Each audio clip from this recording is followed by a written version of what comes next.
get stoned, stoned, stoned, stoned again. Let's get stoned, stoned, stoned, stoned again. And if you don't have no money, you don't have to worry, 'cause I got plenty of weed, man. You can come and get stoned with me. Every fucking day and every fucking night, I think about the world and how it's turned so shy. Like Leeds United. And I need some friends to moan with, so I can share my blues. Jason, Andy, Webby, and Aid on Raconteurs News. Let's get stoned, stoned, stoned, stoned again. Let's get stoned, stoned, stoned, stoned again. And if you don't have no money, you don't have to worry, 'cause I got plenty of weed, man. You can come and get stoned with me. Come on, let's get stoned, stoned, stoned, stoned again. Do-do-do-do-do-do-do. Let's get stoned, stoned, stoned, stoned again. Yeah, let's get really hammered. And if you don't have no money, you don't have to worry, 'cause I got plenty of weed, man. You can come and get stoned with me. You can come and get stoned with me. Nice, bud. You can come and get stoned with me. Good evening. Welcome to Raconteurs News, Monday, the 18th of March 2019. I hope you're having a lovely, wonderful day. We certainly are here. But we've if you missed our Friday show, we did a show on Friday, impromptu, between myself and Webby and who came on? Super Leeds came on, and Taylor came on as well. So we had a good show on Friday. Don't expect it to be too serious, because we would. I'll speak for myself, shall I? Let's just say I'm a little bit refreshed, and I'd also been smoking some other stuff as well. Another thing that happened on Friday that I wanted to mention, just I was cornered, or I was spoken to by one of my people. I was in Morrison's. Me and my missus were in Morrison's, and I always, because my walking's not very good and everything, I've got shorts on.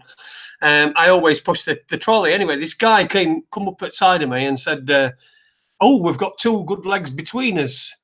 And I said, "Oh, right, okay." So obviously we're an amputee as well. Okay, all right. And I thought, oh, this is a good opportunity to speak with another amputee. And he says, "Never get used to it, you know. You never get used to it." And I said, "Oh, all right, okay." I said, "How long you been? How long you been an amputee?" And he said, 19 years. I've been 19 years. He says, "You never get used to it. It never gets any better. It don't get any better." He says, "Do you have phantom pains?" I says, "Well, I have more phantom sensations these days, but I do have phantom pain sometimes when my toes appear to feel like they're really hurting and everything." He went, "No, that don't stop. It don't get any better." So a big up to the amputee guy who's been an amputee for 19 years that were in Morrison's at Meadowhead in Sheffield on that day. I just hope that you've not committed suicide yet. You've done 19 years. But you really did make me feel good for the future. So thank you to him for that. We've got Paul Webster with me as usual, my guest host. And how you doing, Paul? Did you ask him, does he watch the Invictus games? Yeah, I did. You know, I should have said if I had been thinking, I should have said to him, "Look, I've been banned from going on in Paralympic games because I've tested positive for WD-40." But I don't know if he would have got it or not. But it was really depressing me, man. And I'm there in Morrison's, and I thought to myself, "Well, what's the point now? Then I ain't got a leg, so I ain't got a life." But good stuff. Good stuff. How you doing, mate? I'm good. I'm just trying to talk to John through this process now. He's up to paste it where. So I've told him to pay. He says he's got the Chrome app, so he's just hopefully copying and pasting the address into his Chrome app now. He's sent his email address. I don't know if you can do that that way. I can do that, mate. I've just been waiting for an opportunity while I've not been doing it. So if you just talk for a bit, I will copy and paste that, and I'll get it into the. Well, like I said, I've had a couple of messages off Jon today because, you know, the messages and the notice boards were going mad with questions for Jon because of all the accusations. And Jon's, you know, he answered a fair bit last year, but it was a very emotional time. You know, he was busy with a lot. I've seen a lot of his stuff that he was doing. But the Brian Harvey stuff that sparked a lot of stuff off us, you know, it's trailed on him, and he's not been on here for a long time. And because the people knew he was coming on, they've wanted to ask these questions. And you know, it's fine to speculate about things, but me and you spoke off air that you can't. We don't know the full background of this. It's other people who've done a bit of digging, bit of investigating, and come up with what they have said. Well, Jon's not done this. What he said, he's not done that, and there's all these doubts. Well, you've got to give people the chance to reply to that, because that's what this is. It's a platform at the end of the day. He's here. I can see. Hello, mate. How are you doing? It took a bit of doing, Webby. I'm not really a technical person, so you had to bear with me on that one. Sorry about that. No worries, pal. Listen, mate. Let's start from the ending with all this stuff that's come out now, Jon. Because, like I said, there's a platform here that we give to people, and people recently have attacked me and Jason for giving people platforms to tell their stories. Now, you've come on and told your story. People have accused us of not asking questions and stuff like that. I can't sit here and speculate what Jon Wedger, who the man is, what he's done. It's better for you. I know you said many a time that you're so sick of answering this, but you did answer some stuff on the page. So would you like to address that stuff, get it out of the way, and then we can see where you've come up to from? Then we can talk about serious stuff. Yeah, because I mean, you've been doing a lot of cycling, swimming, and walking recently. So, well, I've been, you know, it started off with the campaign to raise awareness of the plight of police whistleblowers. Have we seen with the thing with the ICSA, the independent inquiry into child sexual abuse that's recently going through the inquiries in central London? You know, and police officers have come forward in the past, and it's been at a very high level, and they've been told to keep their mouth shut, very similar to like myself. The attack on me was so obtuse and so vile that you still there, chaps? Yeah, we can still hear you. Yeah, so you know, and all I was doing was trying to sort of uncover what was going on with these young kids. So I decided that if I've gone through it, there would have been others going through it, to set up a campaign to highlight the plight of police whistleblowers. Now, police officers aren't subject to an employment law, and it's very similar. I was reading the plight of an MI5 officer who went through very, very similar thing to me when he spoke out. David Taylor? No, not him. It's another guy. Okay. But I mean, see, a lot of these guys on the covert side of stuff, they work under pseudonyms anyway, so you never really get to know their real names, and you get that a lot with the military. They used to call them the 14th Regiment. A lot of them would go under sort of pseudonym. So anyway, so I said, right, I'll set up this campaign to raise awareness by doing a walk from London to Manchester. And then I'll do it fundraising, and whatever I raise go towards the campaign, but also what's left will go towards charity. And the charity I chose was a charity that was helping victims and survivors of abuse that are in drug and alcohol rehab. So I raised money for that. There was, you know, and when you do anything charitable, you know, there are overheads. And I've made that quite clear from the start. So whatever's taken out of the campaign, there was people with me. We had to rent a camper van for 2 weeks because it was estimated to take 12 days. That was extremely expensive. There was food. There was all other sort of logistical stuff. So what we had left, I gave to the lay community, which is this drug and alcohol rehab centre. Then I did another charitable event in which I cycled an old bike, which I'd done up myself, from a crappy old thing, from Westminster all the way down to Penzance. And again, there's running costs. You know, there was a couple of people helping me. You know, a support vehicle. We had to, you know, stay in bed and breakfast, things like that. And then also I then did a swim around the Isles of Scilly, a 17-mile swim. Again, we had to get hotels. We had to get the ferry over there. So all in all, you know, the majority of the money went to charity and the rest went on to the logistics of everything. And then when I started speaking out, mainly against the satanic ritual abuse and the prevalence of it and how much it is hidden, I started getting these attacks coming in. And one of them was saying that Jon Wedger is stealing money. One of them was saying that I was paying for Bill Maloney to go to Spain. Oh, there was all bizarre manner of crap, inaccurate, spiteful nonsense coming out. And I've got to put the record straight with this. That I've been doing this hard campaigning for 4 years. I've spent nothing short, when I estimated, of £20,000 of my own money, right, doing what I do. I travel the length and breadth of the UK and now Europe out of my own pocket, right? I don't get an income anymore because I'm out of the old bill, right? So I get my pension and that is that. And, you know, it's all right, but it's not brilliant. I spend time away from my family. You know, my house is going into a state of neglect because I'm never here. I answer phone calls day and night, 7 days a week. And not only that, the emotional cost of what I've gone, you couldn't even put a price on it. So all these dissenters that are turning around and coming out with this nonsense, I have to call them out and say, sod off. I'm really not interested in what you got to say. If you want to do something, get off your asses, stop being these armchair pundits and get out there and help, because otherwise it's divisive and it's draining. And I ain't got the patience for it, chaps, anymore. Do you know what I mean?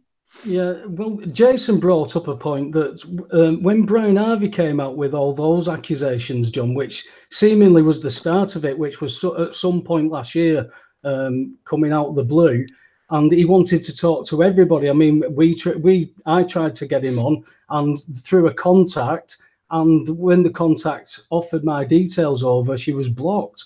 So it was all bizarre kind of events. Oh, of course.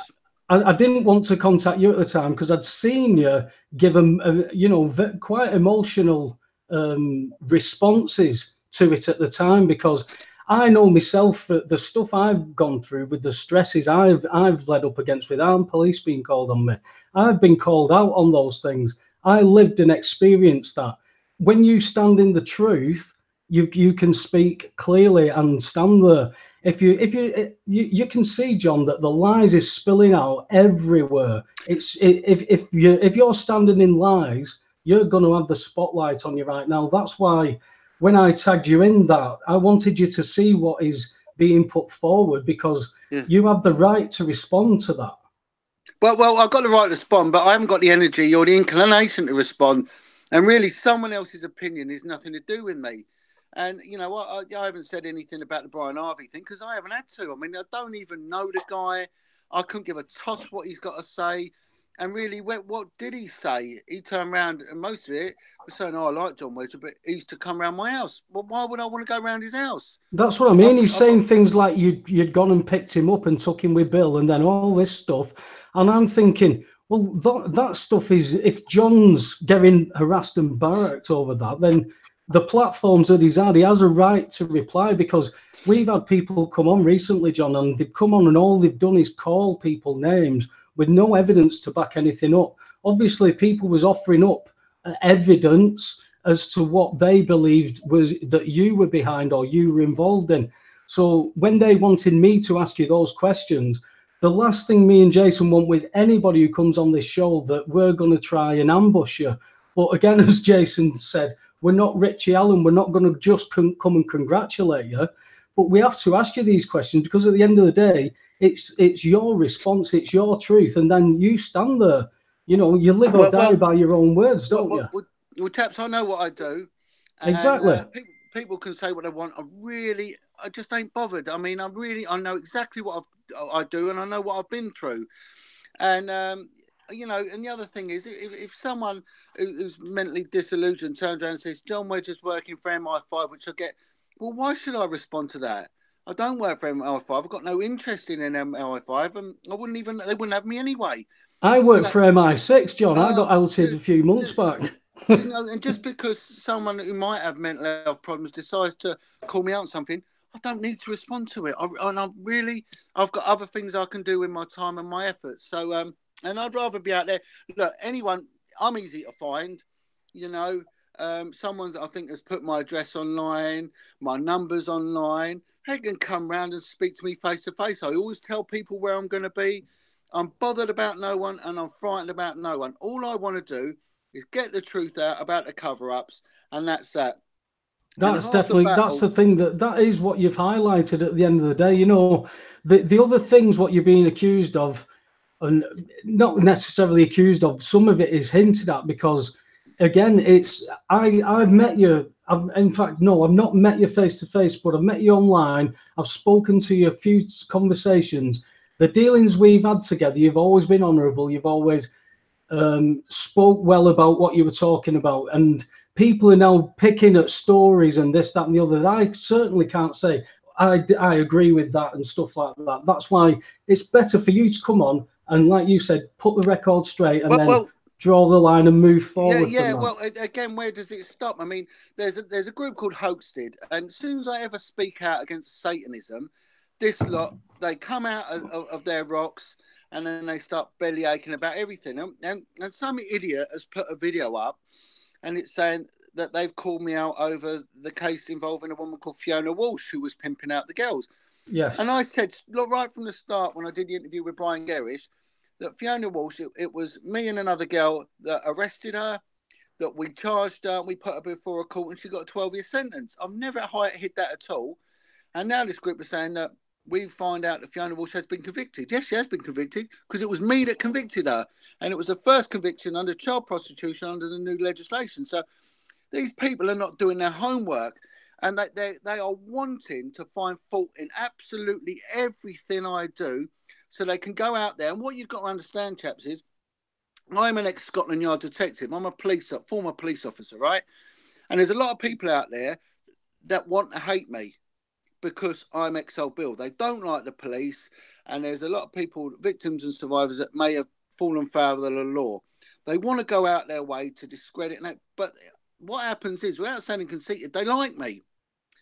And yet when people put this crap out there, this bullshit out there, it just goes to feed their hidden fears anyway. Now, I gave a talk, and this is how dangerous all this nonsense can get.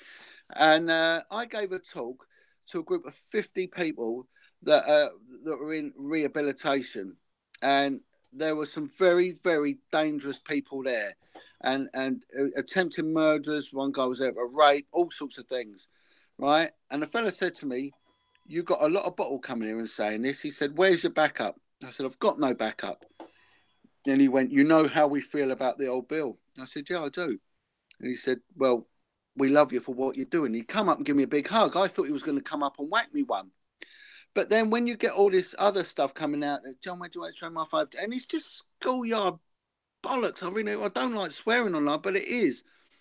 It can be very dangerous for me, because I do interact with people from the criminal classes, and a lot of them have done time for very, very violent crimes, which can be a byproduct of the lifestyle they've had to endure as victims. And it's damaging and detrimental, and it gets to a point where it could cause me to back away from certain elements of the work I'm doing.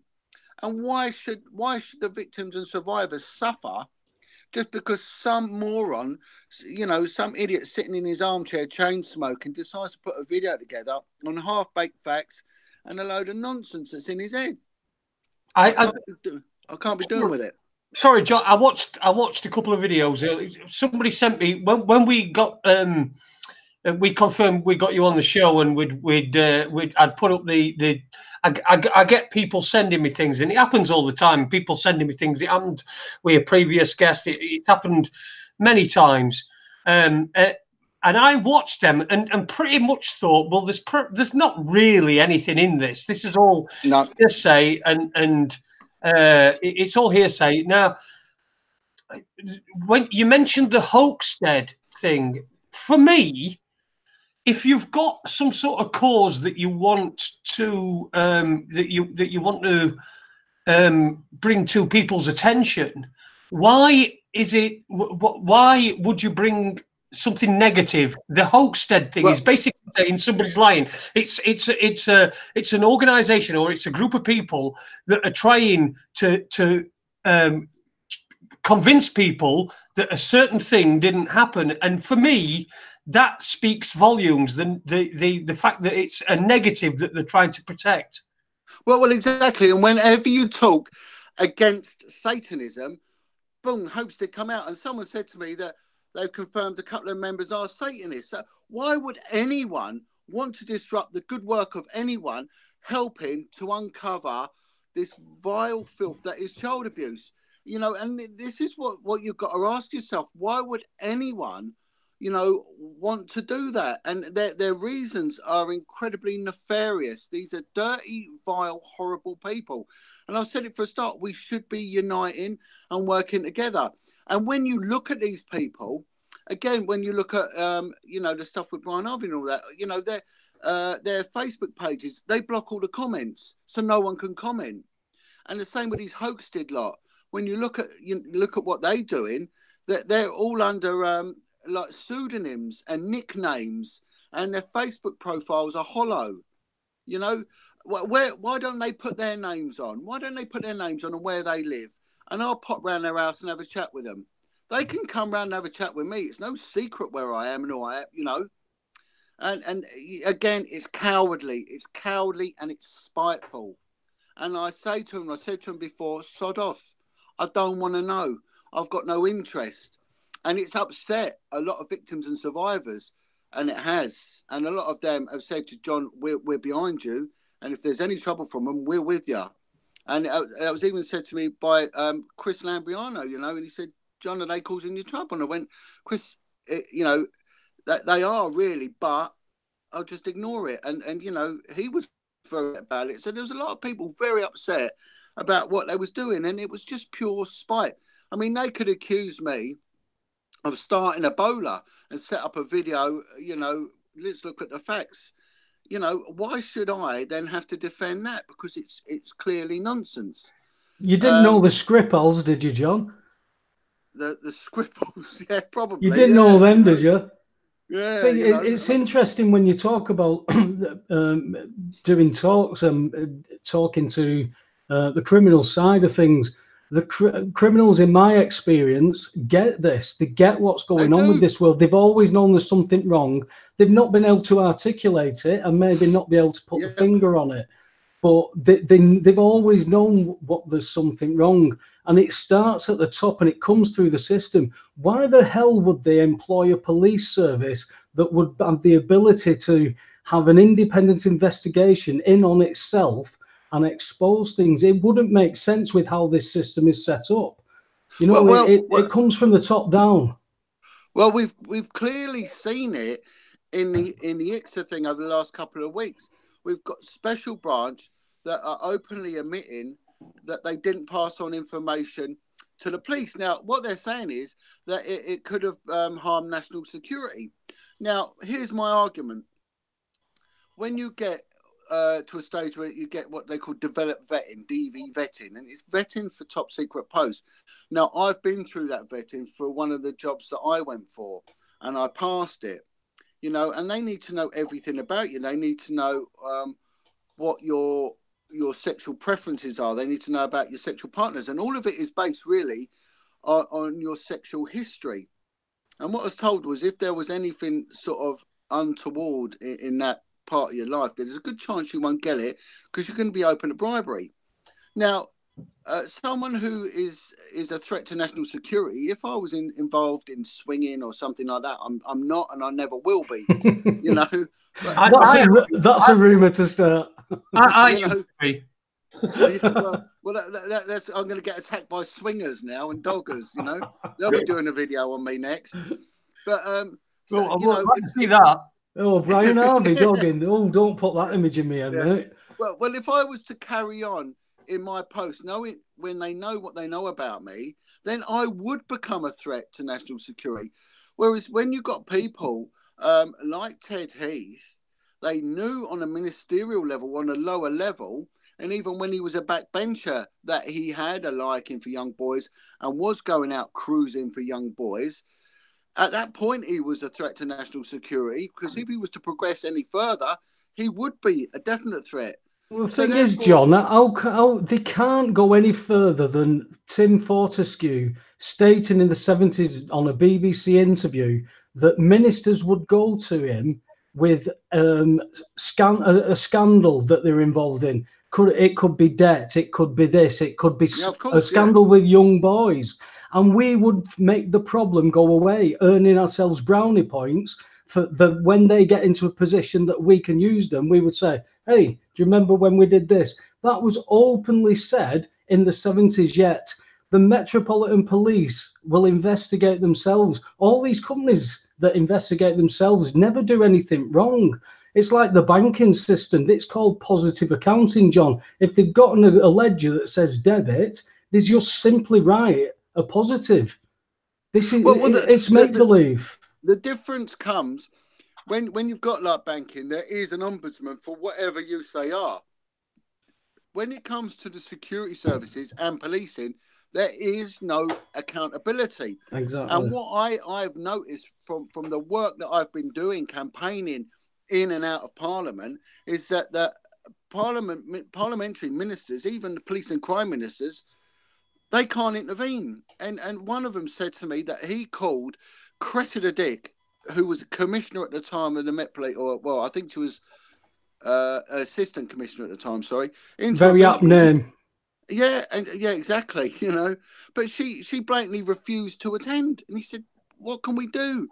I wrote to the Cardinal, Vincent Nichols of the Catholic Church, and said, right, this is an attack on the spirituality of children. You need to intervene. And he said, I can't intervene on the police inquiry. And I said, well, you did on the McCanns. Whoa, and again, you can't say that, John. Yeah, well, exactly. You'll have Sky News round at your house. Yeah, what a welcome. They can have a cup of tea as well. You know, so the police work with impunity. No one intervenes. And then what I said was that this had probably been going on the cover-up of the, you know, I'm going to use this term. People don't like it, but it's what we used to use, the pimping out of children, child prostitution. Which is the truth. It's the truth, isn't it? That's why people don't like you using the term. Oh, God, you know, and it was called child prostitution.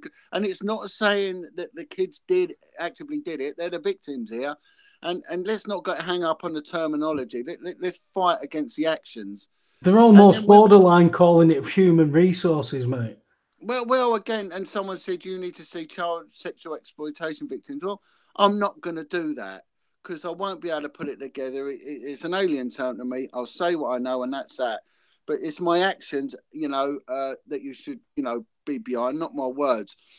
You know, and when we saw the evidence of officers like Howard Groves and then Paul Holmes, that they positively clarify what I've been saying. I was meant to give evidence at that hearing, and when they got my statement, they cast it as corroborative, they cast it as credible, and they classed it as compelling. Yeah. They went to court, ICSA went to court and narrowed the parameters via a judicial review so I couldn't give evidence. 3 times my application has gone in. It's gone in again, so hopefully on the next strand of these inquiries, I will be allowed to give evidence. But I'm only going to say what I've said online.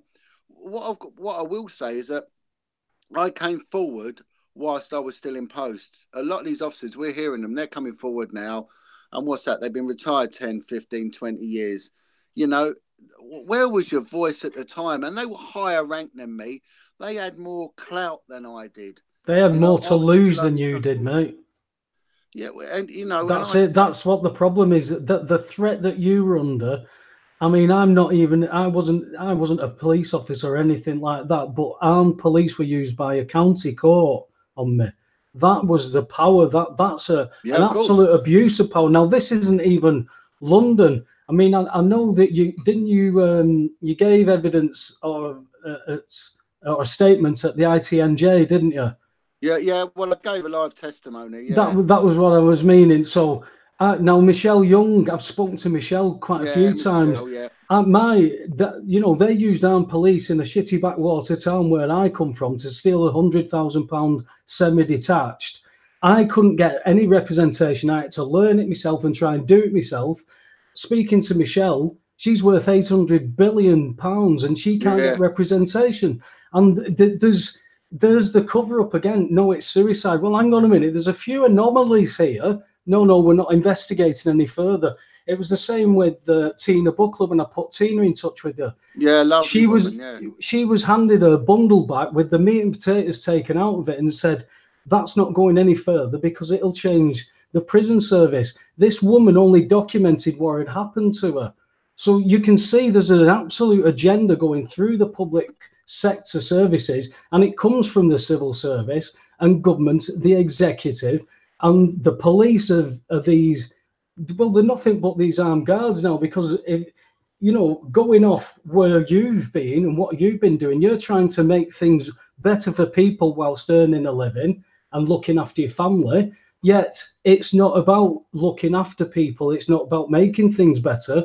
And this is why I find that the criminal elements not only understand it quicker, is they've got the balls to actually, if they learn this stuff, the legal side of it, they would understand and be able to work in a better way because they haven't got that fear.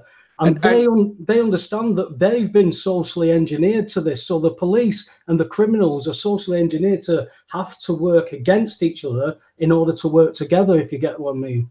Yeah, and not just, the criminals, also you've got a lot of members of the black community are very, very awake to what's going on. I work with a lot of Asians, a lot of Muslim lads, and they all know what's going on. There's none of this. As what we're being shown, all this racial stuff now and this religious stuff, I don't see a lot of it. And I work with these guys. It's how you act with them and how they act with you. Because as me and Jason said many a time, if you're a cunt, you're a cunt. It doesn't matter what religion, colour or anything you are. That's what you actually are. And that's why when I speak to you, John, you've been open with me. If I ask you a question, I said to you that, look, these are the questions. I want you to be able to answer them, because that's not what I'm about. I'm not here to accuse you of anything to make me look clever or good. This is a platform for you because somebody gave me a platform when I was being attacked, being told that I was wrong, I was full of shit, I was a thief because of this, that, blah, blah, blah. Yeah, I was the one going through it. I'm the one that's come through with wounds and scars to prove that I've done it. I don't need to prove anything to anyone. So it would be like you saying to me, John, that everything that I've done is a load of bullshit. And I'll go, well, John, have you looked at this? And if you say no to me, then that's your credibility that's shot. Well, the thing is, I mean, I brought up 4 kids of my own. My oldest children, I call them my children, but they're biologically not my kids. They were going to go into care, their mother had problems with, well, anyway, she had major problems, but they were going to stick him in care. And I thought, no way, I wouldn't even put a dog in kennels. So there's no way, no one ever babysat for my children other than my twin sister. And I understand, the dangers that kids face. And then, especially with the work you do, Paul, in that environment, these are people that have been hurt as children. There has been no support for them. There's been no way of them releasing their anger. And then they just go through the system and the system just eats them up. They can't find any money for therapy. It isn't factored in. It isn't factored in, any of that, John. It's drugs that are factored in, things like that. It's not the causes. And then when you look at it, when you look at someone, say you've got an absolute prolific crackhead heroin addict burglar, right? And he's on the drugs because he's been abused as a kid. He's going to cost society a fortune, and the legal fees alone, 400 quid an hour for a barrister. They can find the fucking money for that. They can find that's it. That's it. But that's where the money is, because that prolific offender is worth more money than a one-time murderer. Of course. And they stretch this out. But what they're doing with the county court side, because all our properties are deemed as commercial, they're claiming authority over every man and woman's property. But it's because a man and woman can't own property. This is how corrupt the system is, John. And they're using your ex-colleagues to enforce this. And unfortunately, I used to know a lot of good people in the police service, and none of them are there anymore, because they left within, 20 years ago, there was quite a few, and they've left because they did not join for 96% paperwork. They said, Webby, if I go on shift at 8 o'clock in the morning and I get a call at 8:10 and I go inquiries or I make an arrest, that's me off the roll for the rest of the shift. Oh, it's just ridiculous. And all through my service, just short of 3 decades of saying, we're going to do this to reduce it. They reduced nothing. And all the tradecraft went, and the ability of a copper, because back then, we walked the streets, and I went to a very, very bad, one of the roughest parts of the UK. And you walked the streets, and you had to be a nice person, but still be tough enough to do the job. Otherwise, you'll get your face stamped on. Well, the thing is, if you have that community stuff, like I remember my parents talking about coppers they knew all the kids and everything by name on estates. They had that designated area. For Christ's sake, some of them had even lived on the estate on shifts. We've now got 2 police officers, maybe 3 times a week on patrol, and they come from another town to do it. This is, our police station's shut every night. I think it's open twice a week, John. This is ridiculous. The winding down of services, the fire services just won the pensions back. Yet when something happens like Brexit, while we're arguing and laughing about Brexit, what's going on, they take 15% off the fire service.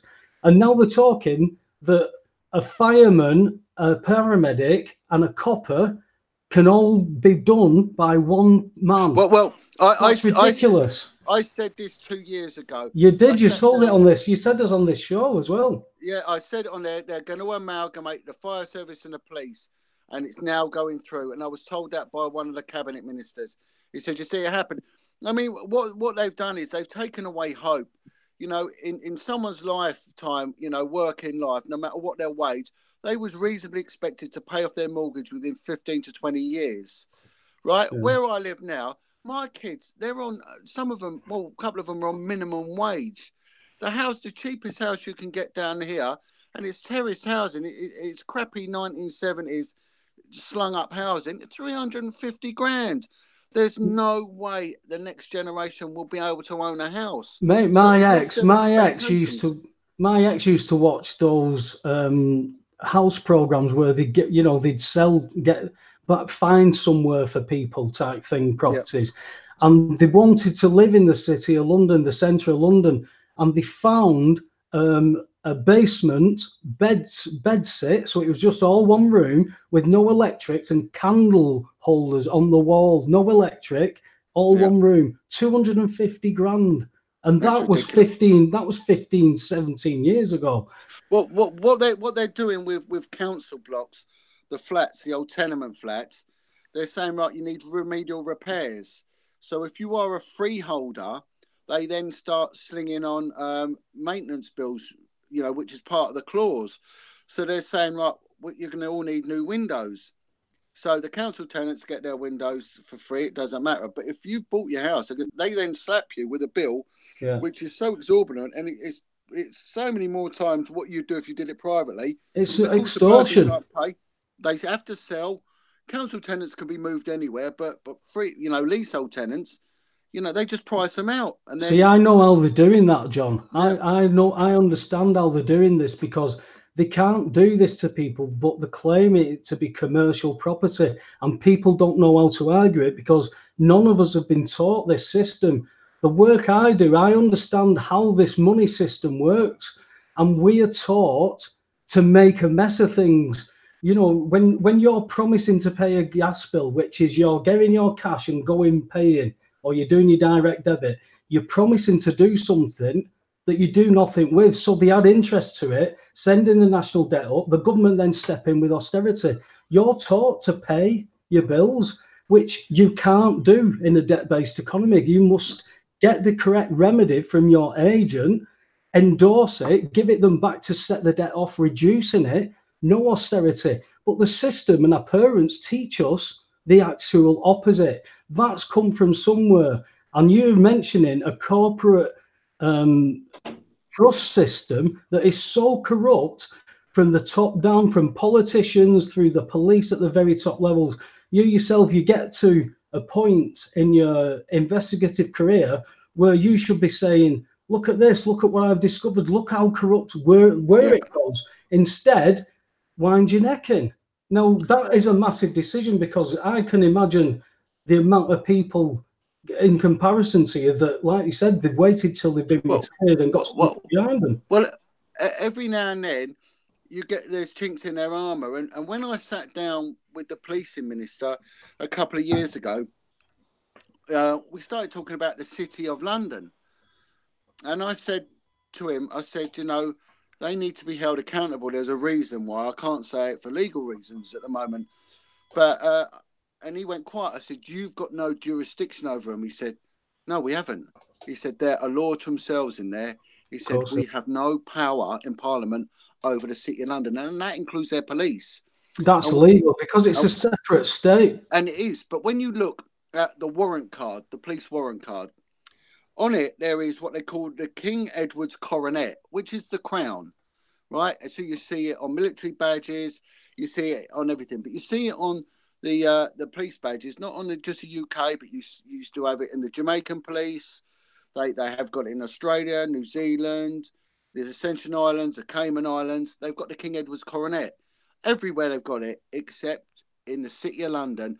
Their warrant card isn't silver, it's gold, and it has two phoenixes. It has got nothing to do with the Queen, the Crown, or whatever you might term it. Nothing whatsoever.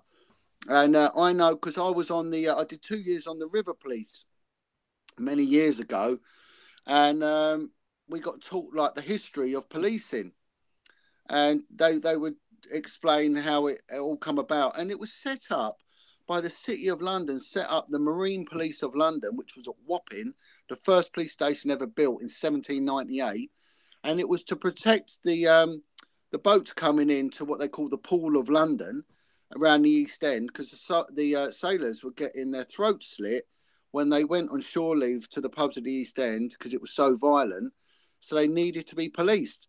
So they got a group of Royal Marines, and they gave them a warrant and made them into police officers, but they all went under maritime law. That's why we're under martial law in this country. That's why they operate the martial law from the inner city of London. That's why they can't be investigated. It's a nice scam that they've got all stitched up. And every now and then it does come out. And, what this guy said to me, he said, that when they would row the boats, someone would be keeping time, banging on a drum. And that's where you get the beat on the beat. And he said in the dock, that's because it used to be the maritime courts. And so when you're in the dock, that refers to back to being on a boat. And when this exactly brings the birth certificate and the trust in, because it's in birth, it's into a dock. When you cross it, it's all the same commercial language. When you're in trouble, when a boat's in trouble, it's sinking, it needs to be bailed out. Yeah. And it's the same when you're in a court. I know it's all about the language, pal. Yeah. And it was a police historian told me this, many, many years ago. And it was only years later when I would hear it, turn into media stuff. And I thought, no, that's true. You start putting it together. You start joining the dots. I've got information from years ago that I'm joining now that it's fantastical. It's not the world I grew up in, John. It changes every day. Well, the funny thing is, when I was in the midst of my fight within the police, I went before Cressida Dick, and I was meant to be, who's now the commissioner, for those who don't know, and I was meant to be meeting just her, me and her. Anyway, when I turned up, she had a table with 9 women around it, right? And I think... You weren't intimidated, were you? Yeah, well, I think they was all in their own little club, as it were. I'll say no more. But anyway, I thought, you know, I've had enough of this. And I just stood up and I said, right, what have I done wrong? This is what I've done. There was kids from the age of 9. I went into the usual rant I go on about the cover-ups. Yeah. And I said, I'm going to tell you something now, Cressida. And they got the hump with me calling her that. And I thought, no. And I said, no, when your senior officers bullied me, my respect for rank went. Exactly. I agree with you. You know, and I said, I can take a child out of a care home, a vulnerable child. I can groom that child.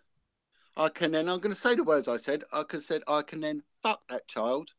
I can get my friend to come along and fuck that child. And then we can then sell that child to other people for them to fuck it. Right?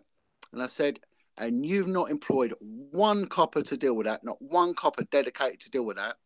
Yet if I was to lean over my fence and I was to call my neighbour and I said a racial swear word, right? Yeah. I won't say it here. Yeah. And I heard a sharp intake of breath. And I said, you would have me out of my house. You would have me convicted and evicted and probably signing on some special register before the day is out. Yeah. And I said, how is that just? I said, not only that, I've just been talking about fucking children. No one even blinked. I said a racial swear word and there was a sharp intake of breath. I can't win with you. And that's just typical of their attitude. They are not humanitarians. They have no compassion and they don't believe in protecting children. They don't. And these people should not be in these positions of power, and we need to get them out. You brought Madeleine McCann up earlier, and there's a big hoo-ha going on about this Netflix documentary thing. Oh yeah, I'm as a non-investigative police officer, but a bit of an armchair sleuth, thinking, well, I like a bit of information. Let's see where it goes. The thing with dogs that smell corpses and blood and DNA things that have been right 199 times out of 200 times without sometimes the body being present with convictions, they've been 99% right, but the wrong once, and it's the McCanns where you said, and I've said it so many times, I was talking to my daughter about it today, how does a prime minister, because there was a story when my daughter was with me on holiday once and she was obsessed with phone pads, and I was stood waiting to cross a road in Magaluf, and as she was stood next to me, I let go to scratch my face and look for the traffic. I turned around, she'd gone. My heart dropped, and then I could see these 2 sandals the other side of this phone, and she's like that. Oh, now, right. I said, imagine you'd gone. Yeah. I said, the Prime Minister of that time, which was Blair, would not have stepped in to help me out. I would have been hung, drawn and bleeding quartered without cadaver dogs indicating on a vehicle I might have had 3 weeks afterwards, and in places where I was at that time.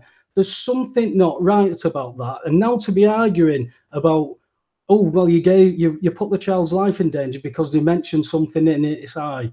It doesn't strike sense to me, John. So as an investigative police officer, surely the first thing you do is look at the parents and you must eliminate them first.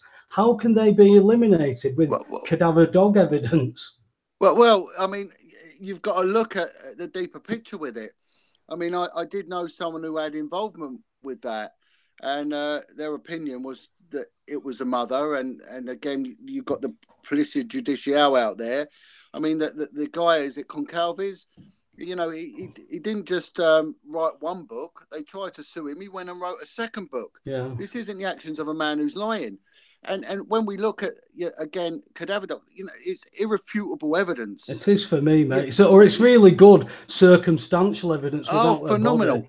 And of course, what you've got to do, this is where people like Michael Mansfield and lawyers like that, they couldn't attack the evidence, so they attacked the source of the evidence, and make bloody good money doing it. And it's just perverse. Exactly. But when you look, they couldn't attack the evidence because that evidence couldn't be attacked. So they decided then to attack the dog, and they come out with all this other nonsense. Rubbish. But not only did that case collapse when they attacked that linking in the chain, that dog, again, which had a phenomenal track record, was the same dog that was used in Haute de la Garenne in Jersey.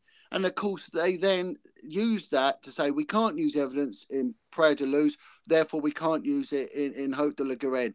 And they've shut down 2 inquiries. And I bet they've passed legislation using those 2 cases as case law for it. I bet you. To shut them down. Appalling.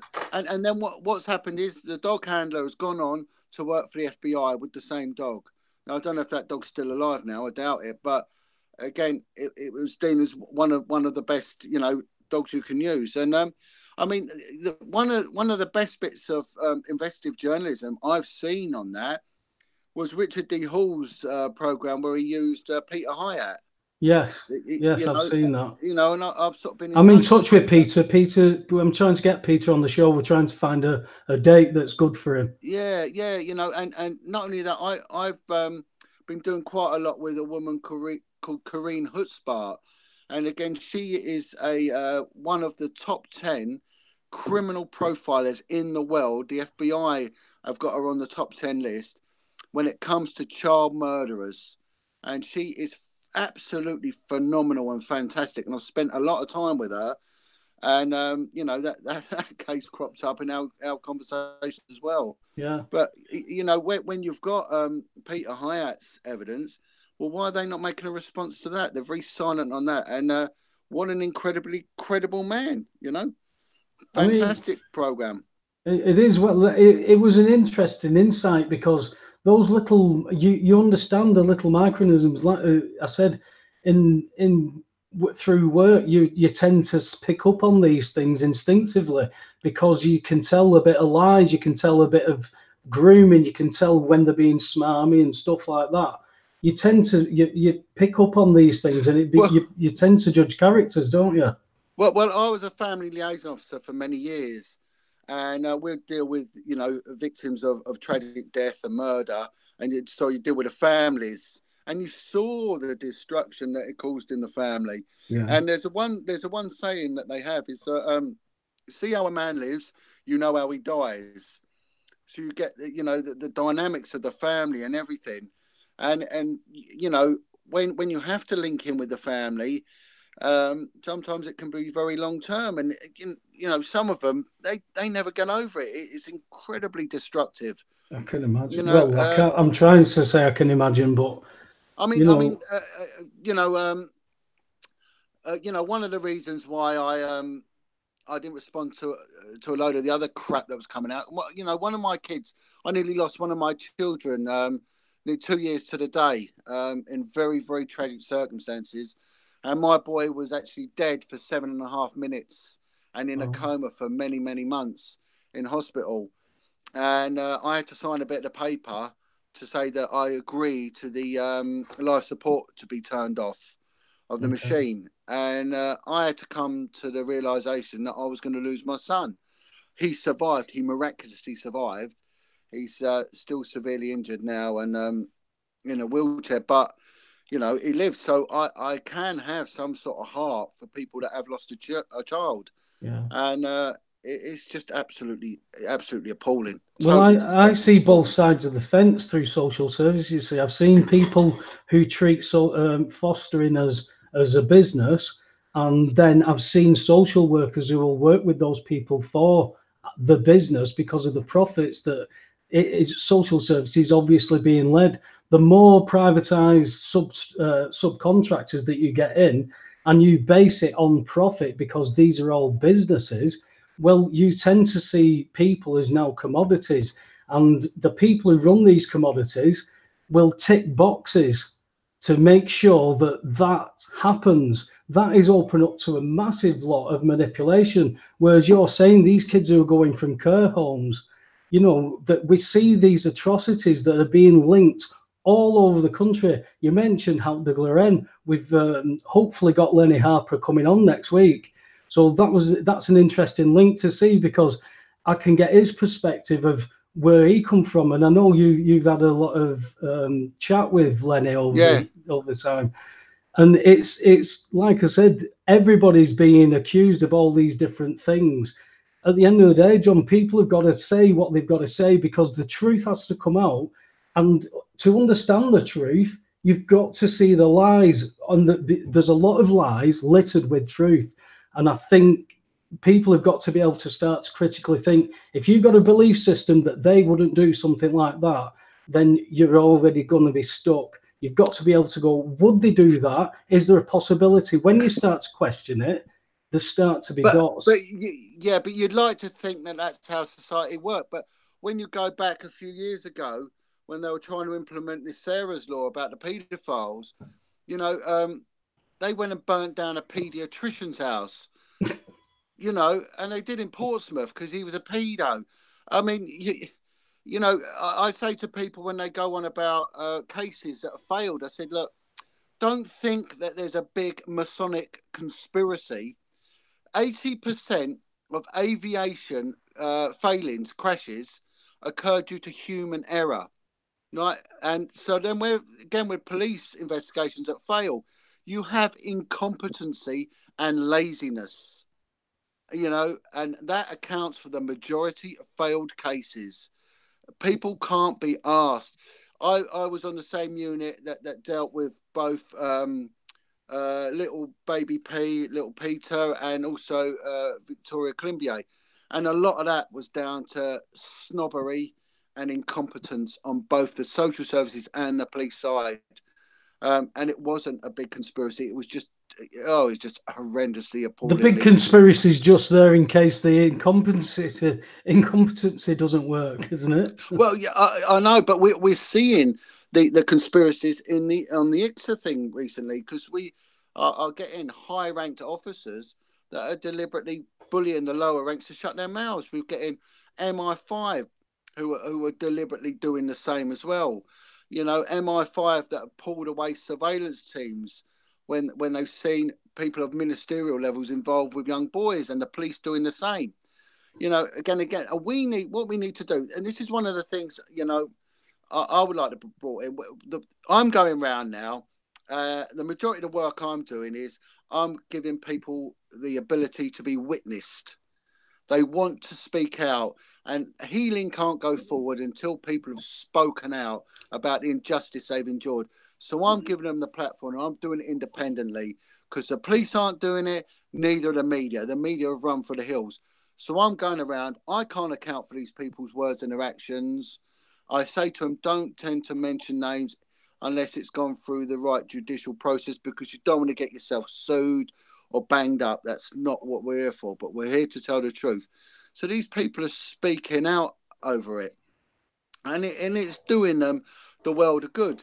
And this is what, the police should have been doing for a long time, but they haven't. So I'm wanting to really try and make this into a charitable organisation. Well, I do travel around and I do speak to people and say, come forward and speak out. And when you hear the stories that they're giving, and when you go back, a lot of the stuff's coming to me is mainly from the late 50s, the 60s and the early 70s. And the kids all went through the same things. These were big children's homes that were being funded at public expense. The people that were running them were making a fortune. These kids were getting beaten. They were getting whipped. The girls were getting raped, and the boys were getting anally raped from the youngest of ages up until their teens on a nightly basis. Now, what happened is, if you do that to a young kid, anally rape a kid, you're going to cause severe injuries. These kids were getting syphilis. They were getting genital warts. They were getting gonorrhea. They were getting infected anuses. They were getting torn colons. These things were happening. That had to be repaired. So they were getting doctors in. These doctors were coming in and were treating the same injuries day in, day out. So where are them doctors? Let's get the public records. Let's get them doctors, and let's make them vicariously liable for doing fuck all. Let's get the matrons that were appointed to each of these houses, and let's make them vicariously liable. There would have been canteen staff that would have heard the gossip and listened to it. Get them in and make it an offence for them to shut their mouths. It's accountability. What you were saying, it comes down to accountability because they're passing legislation that allows them to step away from that, putting it at arm's length from prosecution. That comes down to accountability. When people can't be held accountable for their actions, especially with the English language, it's open to so much fuckery. You know, it's unbelievable. I think we're just coming up to 8 o'clock now for half time. So I'll go on, Jason. You take over from here. I'm just going to say, we're at an hour. So what we're going to do is we're going to take a little break, a little musical break, so that we can refresh our drinks and that. I've just got to say, on a personal note, I know I've not been taking much part in this, but I don't know what it is, but this, I think, is probably the most uncomfortable that I've ever been when I've been doing an interview, when I've been doing this on Raconteurs News. I can't quite put my finger on what it is, and you know, it's probably the subject matter and you know, a combination of different things. But we've got some questions that I want to say hello to some people in the chat room. Hello to everyone who's in the chat room. It's been good in there. As again, I've been reading that while you guys have been talking. Dean Yates is in there. Flo Destroyer, who's got a couple of questions. Dave Iron, John Smith, Dinny's in there. Mahat Malevolence, Milawa. Loads of good people in there. Dean Yates, 11258, Stewie. Good evening to you. Super Leeds, of course. Thanks for coming on Friday and giving us something to laugh about, along with Uni Black Sister. And we're going to start we're hopefully going to start a campaign to try and get Uni laid. So if you don't know what that's all about, then you'll have to watch Friday's show. So we're just going to play a record or two, just a couple of short records. The first one I'm going to play because my wife said to me the other day, I've got this record in my head, it's stuck in my head and I can't get rid of it and it's doing my head in. So what I'm going to do is I'm going to re-put it in her head. So we'll see you in about 5 minutes. Hey, I know it's like Jason. Which one? I remember him. Jason Stephen. Oh, yeah, you hang around with long hair and that. Just lived down north. Yeah. Used to play some Yu-Gi-Oh with Bullman and Oh, Jason. Yeah, that's it. Why did you have to shut Boswell? You did what? Why did you have to shut Boswell?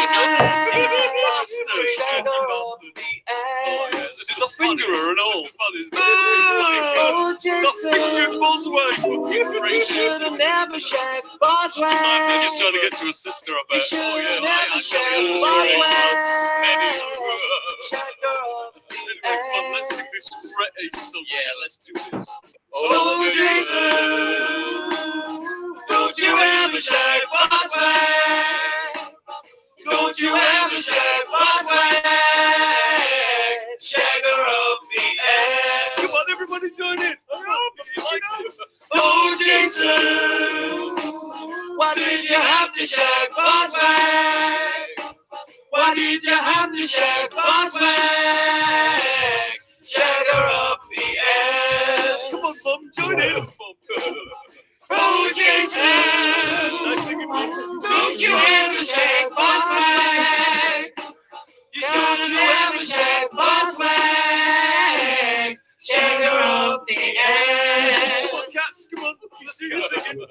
Oh, Jason, you should have never shagged Boswell. You should have never shagged Boswell. Shag her up the ass. Come on, the Queen, the Charles. Oh, Jason, don't you ever shag Boswell. I should have never done it, man. Don't you ever shag Boswell. Shag her up the ass. Fucking dirty bastard.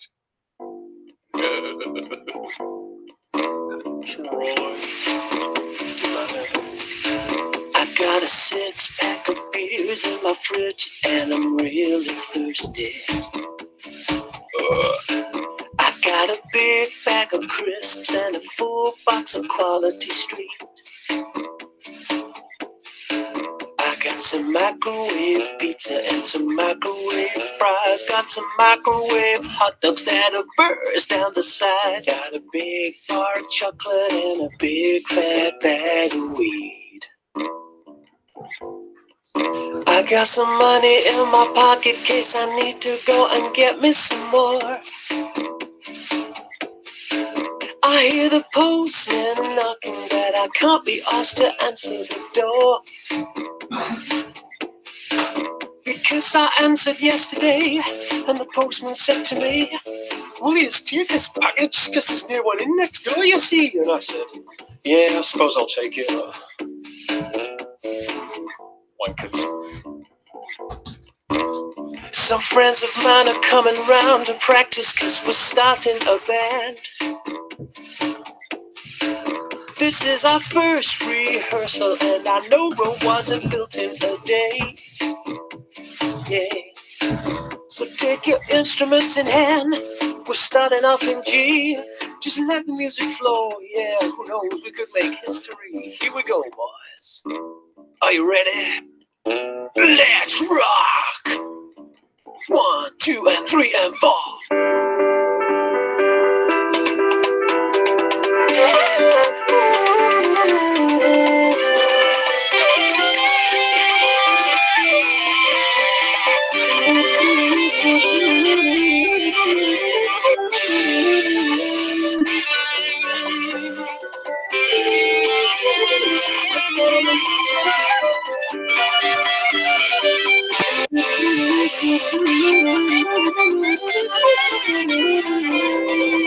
Wow, that was like different, wasn't it?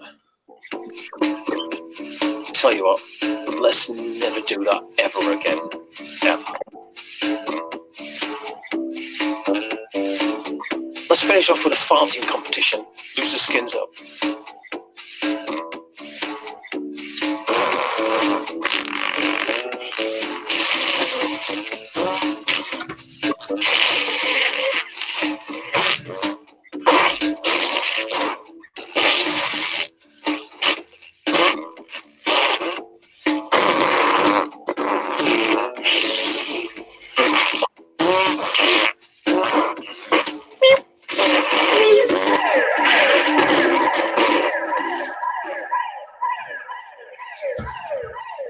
Oh God, we love that in here. We love farting, yeah, farting humour, you know. And there you go.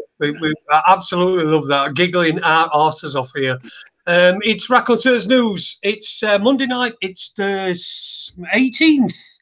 Oh, yesterday was St. Patrick's Day, so nothing happened because I'm not Irish, so I didn't do anything. But happy St. Patrick's Day to you yesterday, if you are Irish, and I hope you enjoyed yourself and turned a river green or something and did all that sort of stuff and sucked loads of Guinness and what have you, whatever you Irish like to do. We've got our guest with us this evening. It's Jon Wedger. I was saying beforehand, before the break, it's just, this is really uncomfortable. What we're talking about is really uncomfortable. How is it? Do you get sort of acclimatized to it? Because the way that you were talking, it was as if you'd become, the words had lost the meaning in a way towards you. Because I was really sat here and I'm thinking, I'm sort of feeling, oh God, you know, these are these words, and I know that when you're trying to get a message across, you try to make it so as impactful as possible, but. Do you get sort of immune to emotion on those? No, not at all. You know, the opposite. But when you're investigating child abuse, there's no smiles in there. It's incredibly emotionally draining, and you're dealing with victims. So, as uncomfortable as you might find it, you imagine what they had to go through. You imagine the traumas of a 4-year-old kid going through it. Well, I can't imagine that, can I? It's impossible for me to imagine that, isn't it? So, well, I mean, someone said to me about, you know, aren't you frightened? I said, well, my fear is nothing compared to them. There, so you do what you can to put a good case together to get them the justice that they deserve. unfortunately, it's incredibly tough business, and you're dealing with people that have been through these incredible traumas, and some get, well, no one ever gets through it, but some manage to piece together what would be deemed a normal life, and others don't.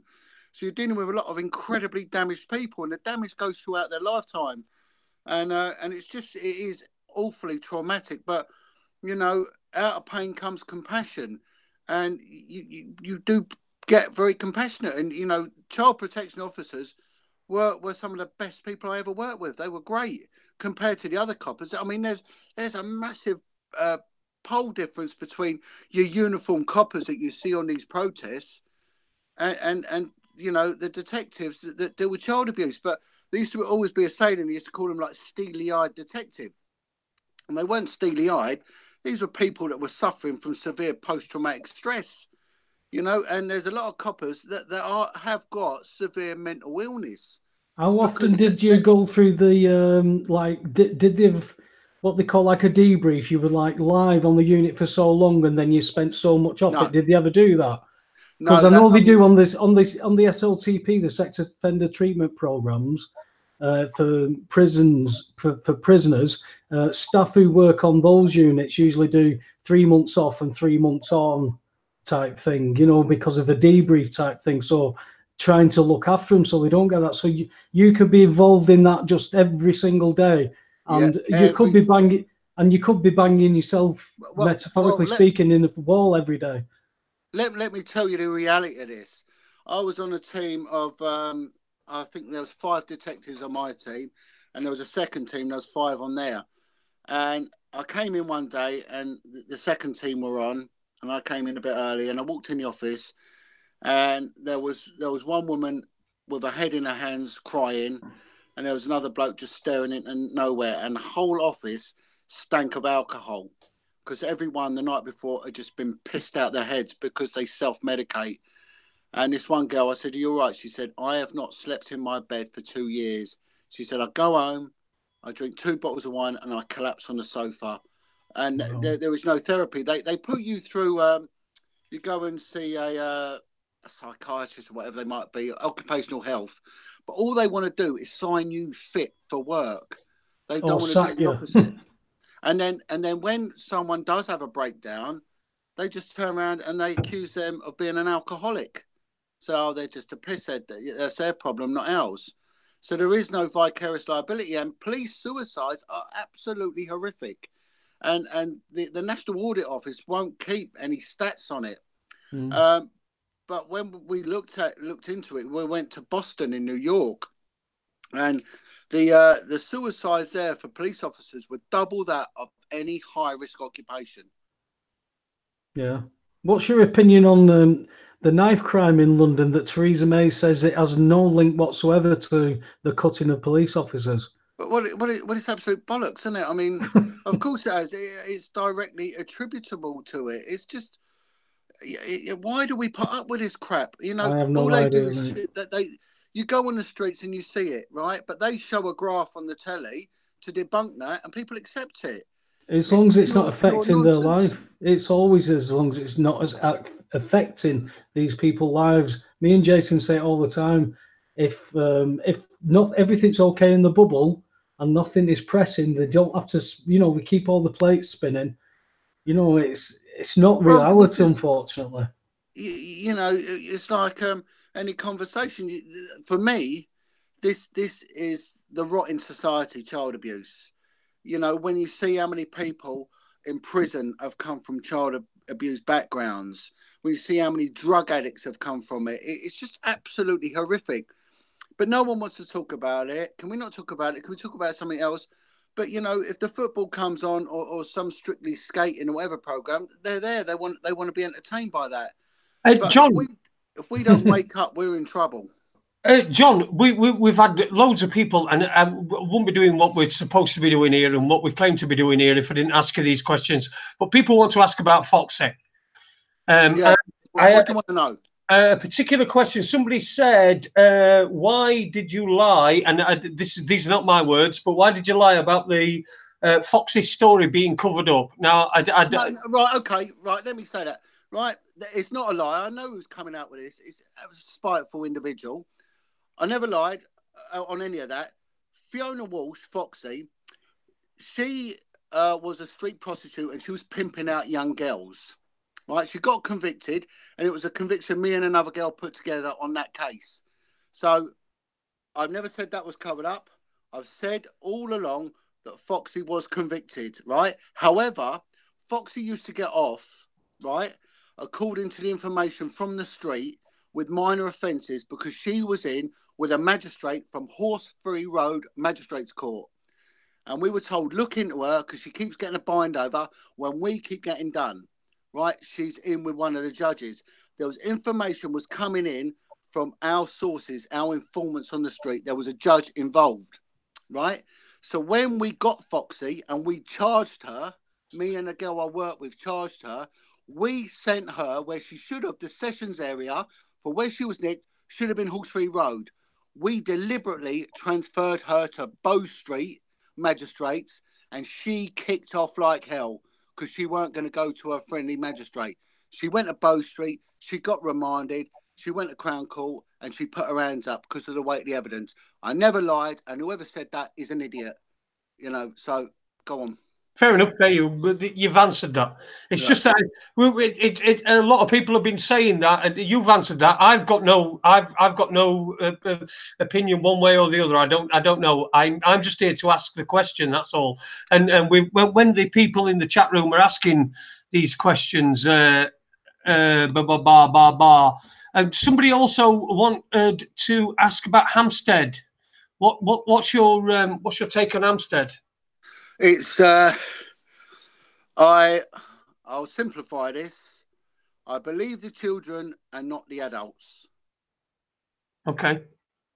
And I think there's a lot more to the Hampstead thing. And what I will say, when that information came through, I was one of the first people to get it. I told a detective inspector who went on to report it at a higher level, and he come back to me and he said, we've been told, John, to back off from this. And I wasn't actually, I was off sick at the time when that came out.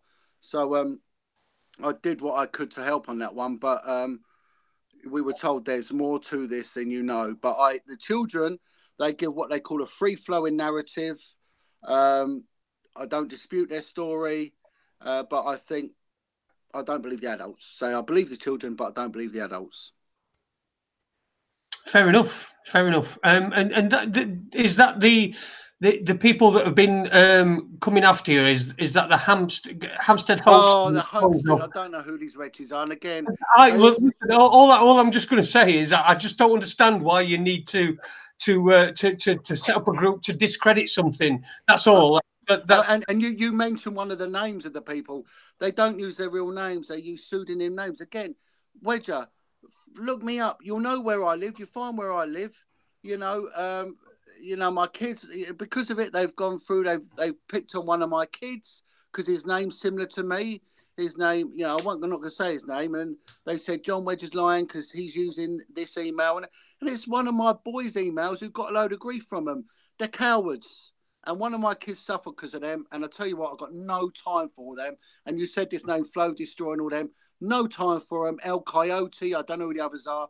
They can go to hell. I don't know what their agenda is, but I deem it very, very nefarious. One comment that came up with that same stuff, but not regarding you as such, was Robert Greene. They've been painting Robert Greene as this, you know, this liar, this shill and stuff like that. And the background behind the Ollie Gregg stuff that I've looked at is, it's plausible. It's circumstantial because you can't get to the root of this problem because of the control mechanisms that people are up against. When you're challenging such a big system like that, as one man, as you've pointed out, the troubles, the tribulations that you had to go through to stand on your principles and keep that. And I reiterate, John, you stood there telling the truth. As long as that's true, you can stand and nothing will touch you. Oh, you could wake me up. That's it. You could wake me up at 4 a.m. My narrative will never change. And I'm taking it further now. I've got a civil case coming up against the police. I'm not going to back down on this one. and my story has been corroborated on the evidence of the officers in the ICSA thing. They've given an almost carbon copy account of what's gone on. The bullying that happened to me, very similar to what happened to Lenny Harper, almost identical that happened to Maggie Oliver and other whistleblowing officers. So it's an MO they use. What you got to understand in the police, you know, when especially detectives, there is a world of difference between the uniform copper and the detective. They are two separate jobs. Yeah. When you start dealing with covert policing and informants, you can't talk about a lot of what you deal with. So there are going to be bits of what your story is or whatever it is that you can't discuss openly because it's too detrimental to those involved. And especially if you work with informants, if you say too much, you could put these people in risk. You know, there's one guy that I work with, an informant, and the National Crime Squad leaked a small bit of information, and there were 3 death threats on him, death attempts on him, hits on him. Yeah.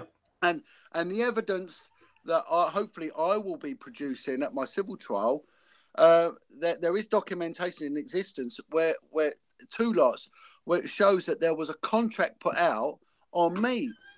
Fiona Walsh had there was an intelligence report where she had got someone to either shoot or stab me when I come out of a court hearing, right? So this guy was put up, a very, very dangerous Jamaican hitman, was tasked with doing me in. So, you know, but I don't go on about that because I have now. But, you know, there's certain bits of info you can't talk about. So my life has been at risk on all levels. But that's a cross that I'll bear. It's not for public domain. So unless you've been, you know, in these military intelligence units or certain specialist units in the police, you won't fully understand what you have to deal with. I've got a question in chat room. Somebody said, "Are you a Freemason?" And if not, have you ever been invited to become a Freemason? You get invited all the time, but no, I'm not a Freemason. I'm not a Freemason. Freemasonry is very big in the police, and if you look at policing, especially on specialist units, it's absolutely awash with Freemasons. You know, and especially detective specialist units. So, and it's just a career which is really a Masonic career. But no, I'm not. And but yes, the offers are always there. It's constant. And to say that they're behind these things, I would say it's wrong because there's an allegiance within an allegiance. There's an oath within an oath. And there's definitely a conflict of interest. Without a doubt, 100%, totally agree. And especially that unit I was on, the Vice unit, we used to call them Larry Graysons. But it's vulnerable, isn't it? It makes the unit vulnerable. It makes your work vulnerable. It makes you vulnerable. It makes informants vulnerable. It makes everything on shaky foundations. Well, what I'm going to say is that, can you see me, chaps? No, you've gone off, mate. All right, well, I can hear you. All right, sorry, I don't know what's happening there, but it's ticking away. But I'll carry on. When I blew the whistle, I had to go to I'll plug it in because I think it might be the battery. Okay. I had to request that I was interviewed by a senior detective, a female detective, right? And what was said to me was, "Why have you stipulated that?" And I said, "Because she won't be able to roll her trouser leg up," right? And the officer dealing with it didn't understand, and I said, "Well, you put it to the officer, and they'll get me." And this senior, it was Detective Chief Inspector, a female one, and she got in touch with me. She said, "I know exactly what you mean." Now, what was really strange was almost word for word of what I said was used in a scene on that series Line of Duty. Okay. You know, I don't know what it is. It's a Netflix thing on police corruption. Yeah, so, I know it. But yeah, so I was that concerned that Masonry would have an influence on the investigation that I insisted that my case was dealt with by a senior female officer and not a man, because of the Masonic influence. Yeah, it's definitely going on shaky grounds. That so, going on to this, we've got to bring in the case of Mike Veal. You know, Yeah, I want to, you know, what's the give us the background behind that. right. What made Mike, what pushed Mike into doing what he had to do, and obviously there was consequences to what he did and where he's up to now for us. Well, yeah, I don't know what's happened to my camera, but I've just plugged it in. It might be a battery thing. No worries. But Mike Veal, I got put in touch with him by a politician, and there are some really good politicians, and really, it was politicians who networked me with other whistleblowers, so they knew what was going on. Anyway, I started talking with Mike, and Mike Veal said to me, he said, you know, the pressure for him to back down is unbelievable. And I said, but where's it come from, Mike? The pressure for me to shut up come from people of your rank. So who's doing it to you? And he said to me, certain elements of the House and Lords and MI5. Now, Mike Veal, what you got to do, it comes back to what we said earlier about the cadaver dog, right? Don't you can't attack this, you know, the evidence. You attack the source, right? Yes. Mike, that 23 victims came out against Ted Heath, 23, and there was evidence that he was involved in satanic ritual abuse, and I've even seen a document where he's on that. Now, he got monumentally attacked for saying that, and his life became hell. He couldn't even trust certain members of his staff, although he had quite a close knit little unit. And what he used to do was to like recreation, to let off steam, play golf. Mm-hmm. And he was so frustrated. He knew that he would be under surveillance by the security services or the press or whatever. And he took an angry swing and he hit his golfing bag. But in that bag was his phone. The phone got damaged. He then realised that he may have been seen hitting it, but he put a report in, and the report was slightly different from the reality of how the phone got damaged. So then the Daily Mail picked up on this because a member of his staff, I think, had leaked it or something like that. So they turned around and they then said, how can we trust this man? What he's saying is lies because he's lied over this. So, I mean, there's a term in the Bible saying in the Bible, you know, you see the speck of sawdust in your brother's eye, yet you ignore the log in your own. And the MP who's the go-between between me and Mike, I do talk to Mike on a one-to-one now. And he said to me, John, what you've got to understand is, it's like you as a good person, you're a sheet, pure white sheet with a little speck of dirt, and they will home in on that dirt. Yet the vile ones, they're a black dirty sheet with a little speck of clean, and they just home in on their clean. And this is what they do.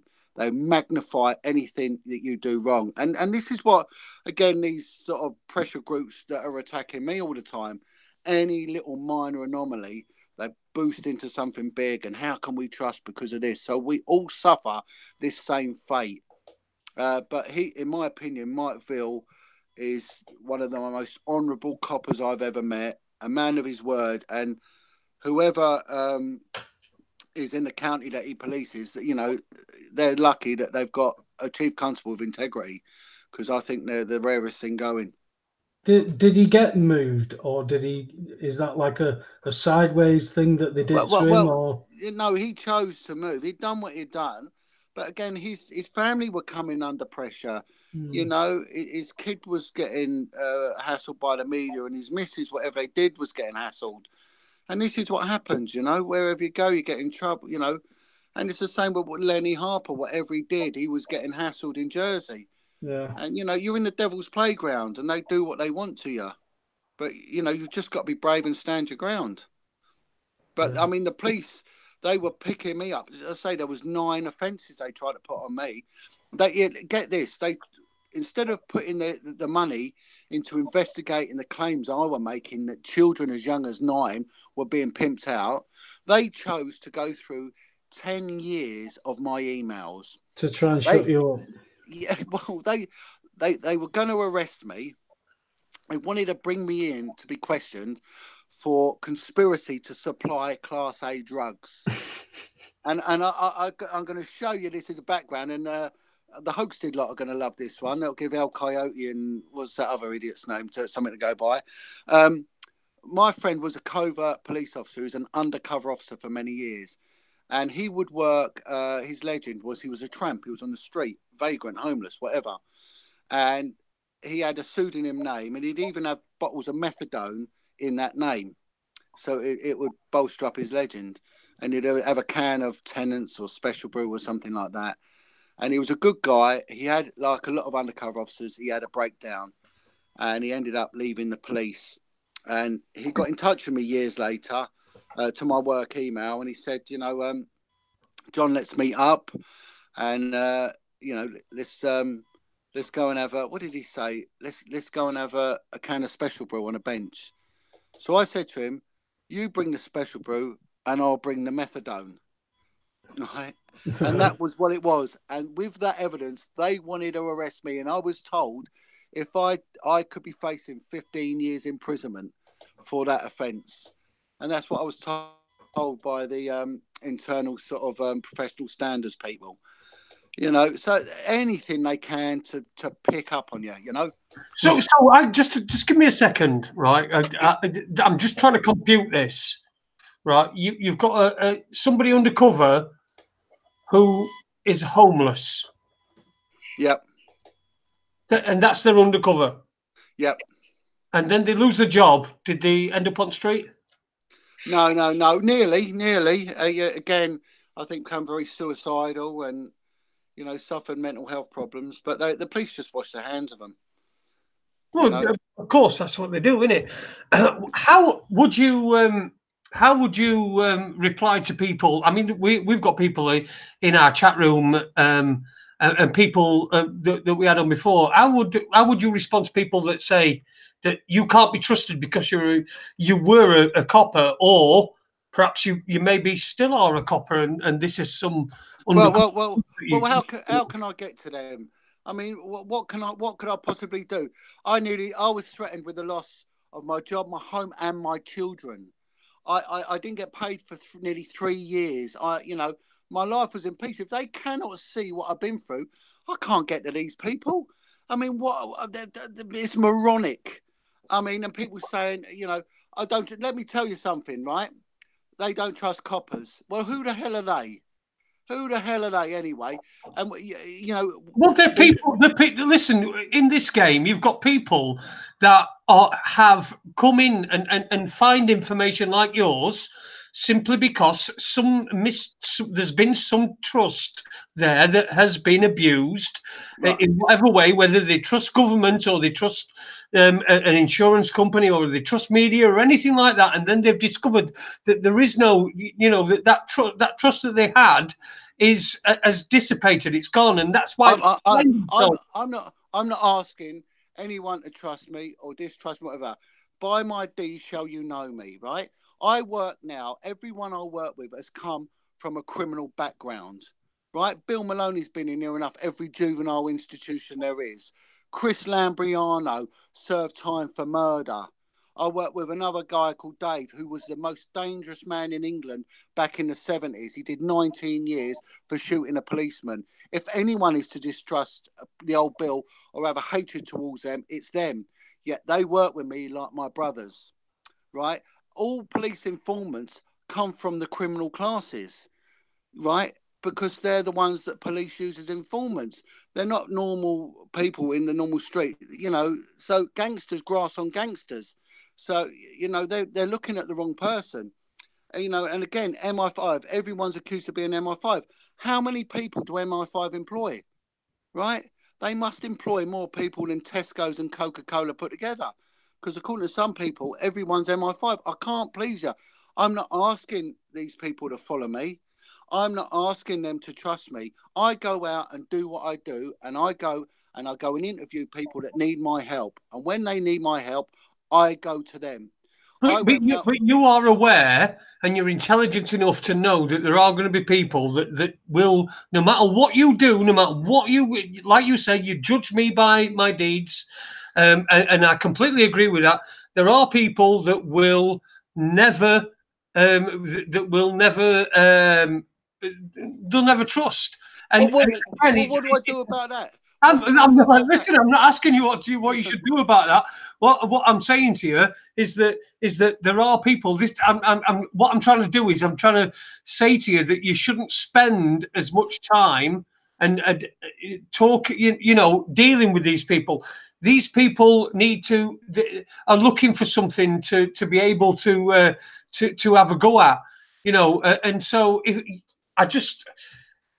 what we've had people that have given us grief. We've had people that have come on and made accusations against people, and then we've had the people that have made accusations against on. We've given them a right to reply. We've sought to do that, and then we've been attacked. Now, as far as we're concerned, we don't care. People can attack us. We don't spend any time, really any time. I mean, I'm going to do something for Lee Garrett, just as a little side thing, as a bit of entertainment for our viewers. But apart from that, we don't spend any time wringing his hands over these people. Now, what I'm saying to you is would it not be easier for you? And I know that we've brought this up tonight, so perhaps you do. I wasn't going to bring it up.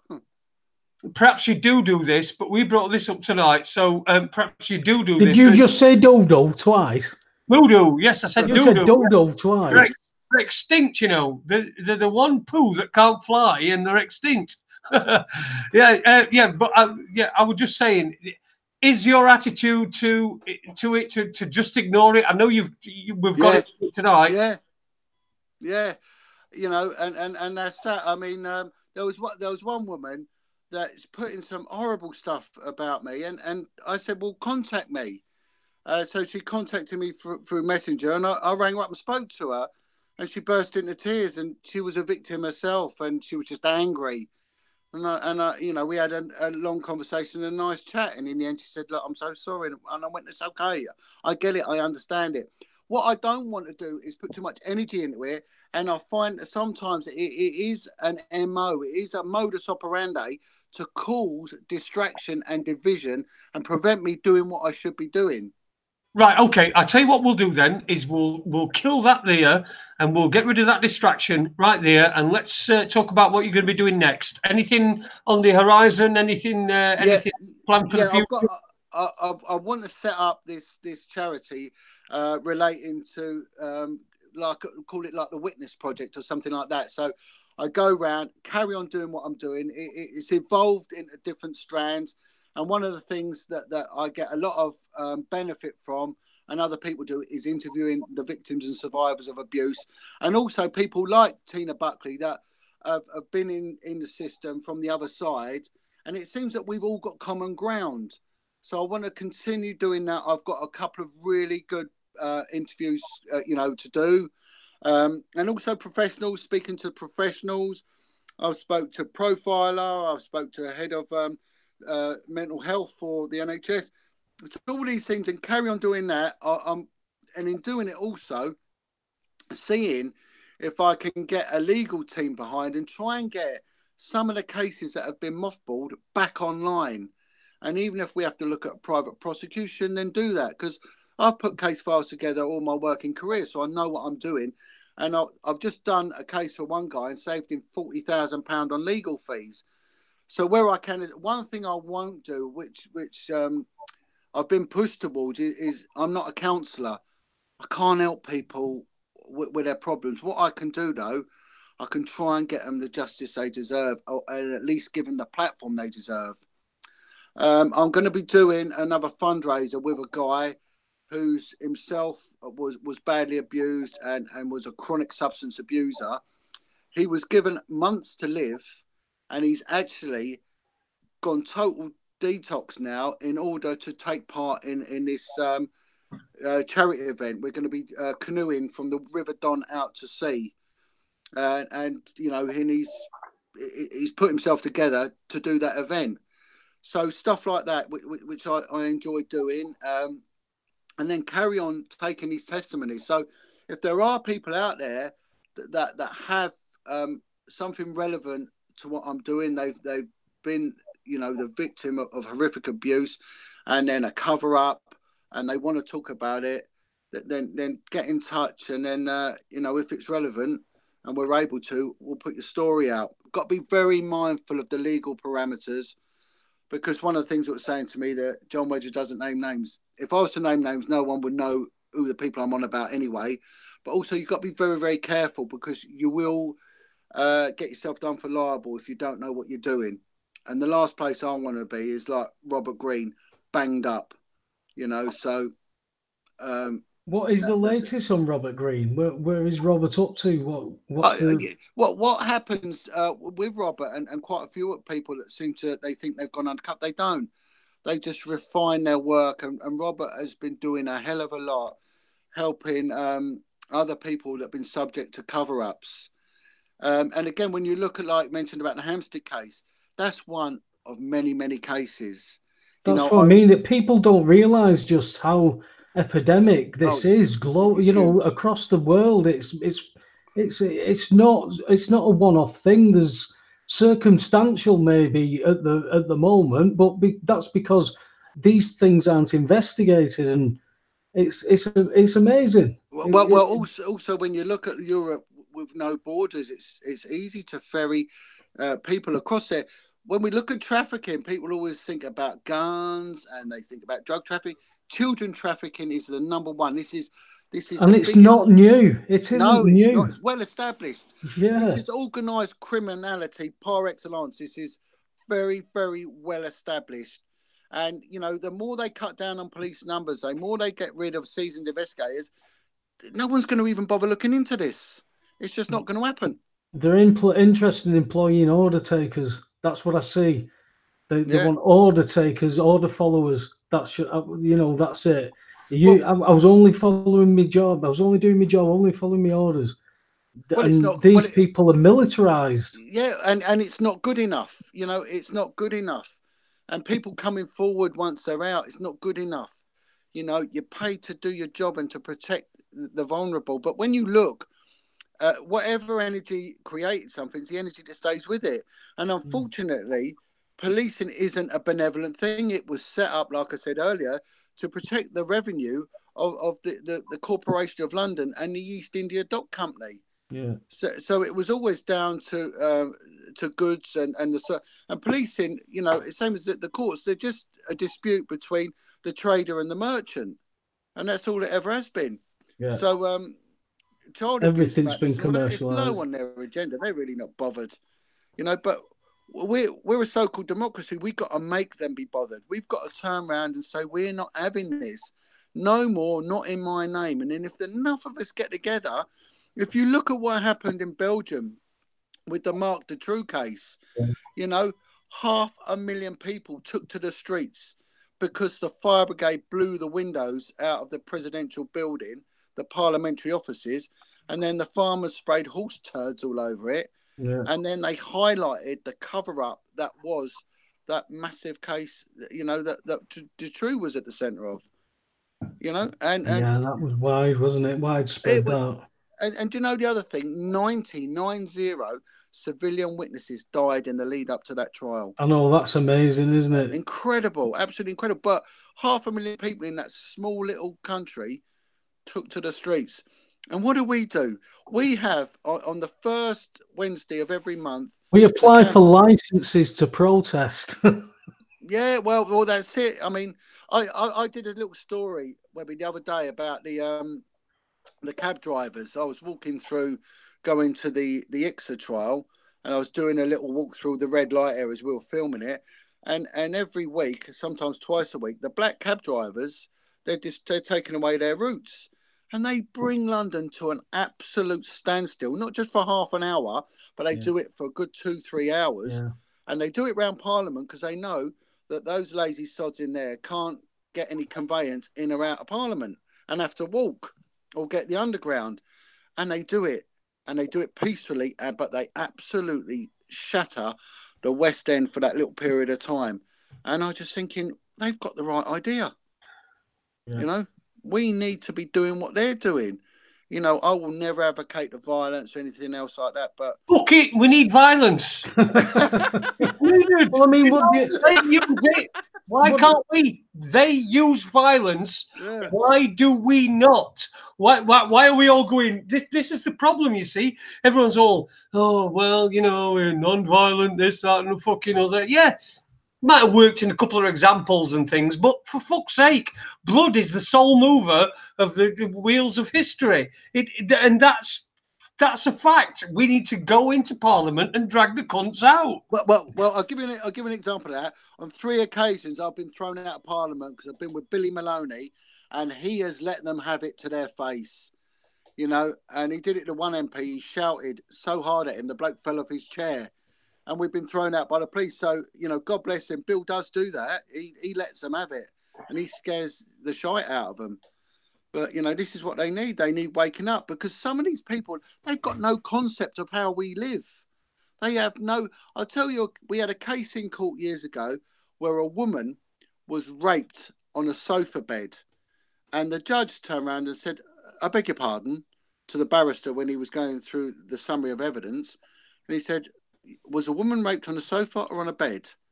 And he said, no, it was a sofa bed. And it was like a scene from Peter Kay. This judge went, a sofa bed?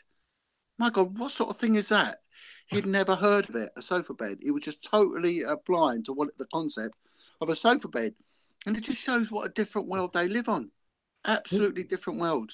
I do. You know? I see it. I see a lot of it. Like I said, I see both sides of the fence. I see all kinds of things. And the world's bonkers at the minute, John. That's what I'm saying. You've got people who, you know, some people I thought a lot better of. And then all of a sudden, somebody's popped along, been given a platform, been raised on this platform. They've got a saviour to follow, and it's about what you can do individually. I can't save the world. Jason can't. Jon Wedger can't. I can. You know, can you? Oh, I forgot. No, I forgot. John. He wears a white vest. When he takes it off, he turns into Bruce Willis. He can save the world. He's got the pants on the outside of his trousers. That's him. He's off. Bruce Willis. There you go. I'm sorry for any ladies of a horny disposition. You're probably going to have to go now and flick your bean for a while. But yes. Quincy Willis. But Bruce Willis. I was looking at a thing. Noel Edmonds is campaigning against the banks, Lloyds Bank. Have you seen that? Yeah, I mean, I've been in touch with Michelle a few times because the Lloyds Bank thing, it's an absolute fact what they're talking on. They are doing that, but there's so much more to that banking aspect that, you know, the third party liability insurance, the fact that the insurance is paying out on all people's mortgages that default, yet the banks are still taking people's houses. This is Agenda 21. This is nothing that they haven't told us that they're doing. And people are barking up the wrong trees with arguments that are being dragged into the long grass. I think it's time that we go straight for the jugular. You're talking about these people coming forward. We need numbers. That's what we need now, John. In regards to, like I said, about paying bills, don't just stop paying, but understand what the hell is happening when you pay. Understand your contribution to the fact that this government is stepping in and making cuts on your behalf because of your ignorance, acting wrongly. That's what we're taught, John. So there's got to be that awakening. One of the things I've seen with the inquiries that go into the historic ones into the large children's homes is that the one thing that has been stopping justice has been the insurance companies. There's been two of them. Zurich's one, I can't remember the name of the other one, and they've been deliberately obstructing justice. Well, the thing is, once you say those big insurance companies are doing that, people have to understand that insurance companies are underwritten by banks, so it still comes back to these bankers. Yeah, and it's the private bankers are slowly but surely, and it's speeding up. They're turning this into the next Weimar Republic. We're not going to be able to buy a loaf of bread if we're not careful, because we're not going to be able to use our figment, what we think is money, this pieces of paper. And I've heard people that have been saying there's, you know, they've been quizzing things about saying, oh, have you heard these people who say there's no such thing as money? Money is gold and silver. If you can tell me you've got a ton of gold and silver that you can go and buy bread with, when your pieces of paper on the stock market are worthless because your labor is worthless because you've got a nation of shelf stackers rather than a nation of creators, with anything to bargain with, you see what is being done to the nation from the inside out. And the nation of people are being taught to help that. That's a bonkers world, that. But well, what about our children? Our children are never going to be able to own a home. And you're going to teach your children that, though. That's what's happening. Yeah. Listen, we are perpetuating this, and people have got to grow up and take that responsibility, John. And it comes to the point where you draw your line. I mean, you said earlier on, how do you reach these people? How can you prove to somebody who's got that belief and made their mind up? Some people want you to go to B&Q, John, get a 4x2 and nail yourself to it and make yourself that martyr to prove something. To some people that would never go and investigate and never be interested, it's just, I've got to say this or I've got to do that. I've had it myself where people tell me I'm talking shit, yet they come and debate me on it because I've said for 12 years now, tell me where this is wrong. I can't see it. You know your job. I wouldn't criticize you on your job if I hadn't got a clue what to talk about with it. It would be ridiculous. But this is what we all... The one thing I understand is corporate bullying, and it doesn't matter, where you come from. If you've been bullied by those high up, they're vile, absolutely vile. I mean, one of Tina the guys, Tina Buckler was one that I interviewed with her, and she was harassed horrendously by management and long-serving staff as well. Yeah, I know, and bless her, she's not very well at the moment. Oh, I didn't know that. Get well soon, Tina, if you're listening. Yeah, I think she's had a bit of a health scare, but and it's not just that; it's how you are to your family when you go home. You end up drinking more, you end up angry, and it just absolutely destroys the whole essence of you. And you're doing nothing wrong. I could understand if people were doing, but ultimately, what happens when it gets too bad? People commit suicide. Yeah. And no one's accountable for it, and they're bullies, and for what? I mean, I couldn't stand by and watch it happening. And I gave a talk to a lot of bad lads, and they were. And one of them said, "How can we be assured that you've not been involved in wrongdoing?" And I said, well, listen. I said, I'm never going to admit that. And I said, but I was in the CID. I played the game. You played the game. I said, you've probably been to prison for less than 10% of what you've been caught for. So you won some. You lost some. You knew how we used to work back in the day in the CID. We won some, we lost some. I said, but for me, put that to one side about practicing that. I couldn't cope and I couldn't allow kids to be pimped out. It was just a bridge too far. I was no way was I shutting my mouth on that. And I've seen some wrongdoing and I haven't spoken out about it because it was part of how it was, the culture. And you've got to survive in the environment you're in. That's what I mean, yeah. You've got to draw a line somewhere, haven't you? Because and for me it was that. That was just absolutely shocking. And I thought, no way. I mean, I even got invited to share a stage with Frank Serpico a couple of years ago. They made a film about him. Al Pacino played him. And I was talking to him about, the bullying he went through. And what he exposed was actually quite minor. I thought it was a lot more serious. But he was upset in the apple cart and they shot him, as was in the day. But he put up with a lot before he did that. And it was just that was my my threshold that I weren't prepared to cross. I just thought, no way am I allowing this. And then, of course, I've got common ground now with the people that I work with, ex-gangsters, dangerous men. I mean, one guy that I'm going to be doing something with is a bloke called Bobby Cummins. He's an ex-hitman. We all want the same thing. Yeah. And I haven't got a problem. They haven't got trust issues. Yeah. I was invited to a pub in the East End 2 weeks ago, and there must have been every single ex-gangster in the UK there. And I didn't get one bit of trouble from there. No one said anything nasty, called me a pig, a snide, or nothing. None. I actually, if anything, I've got a lot of respect from going in there.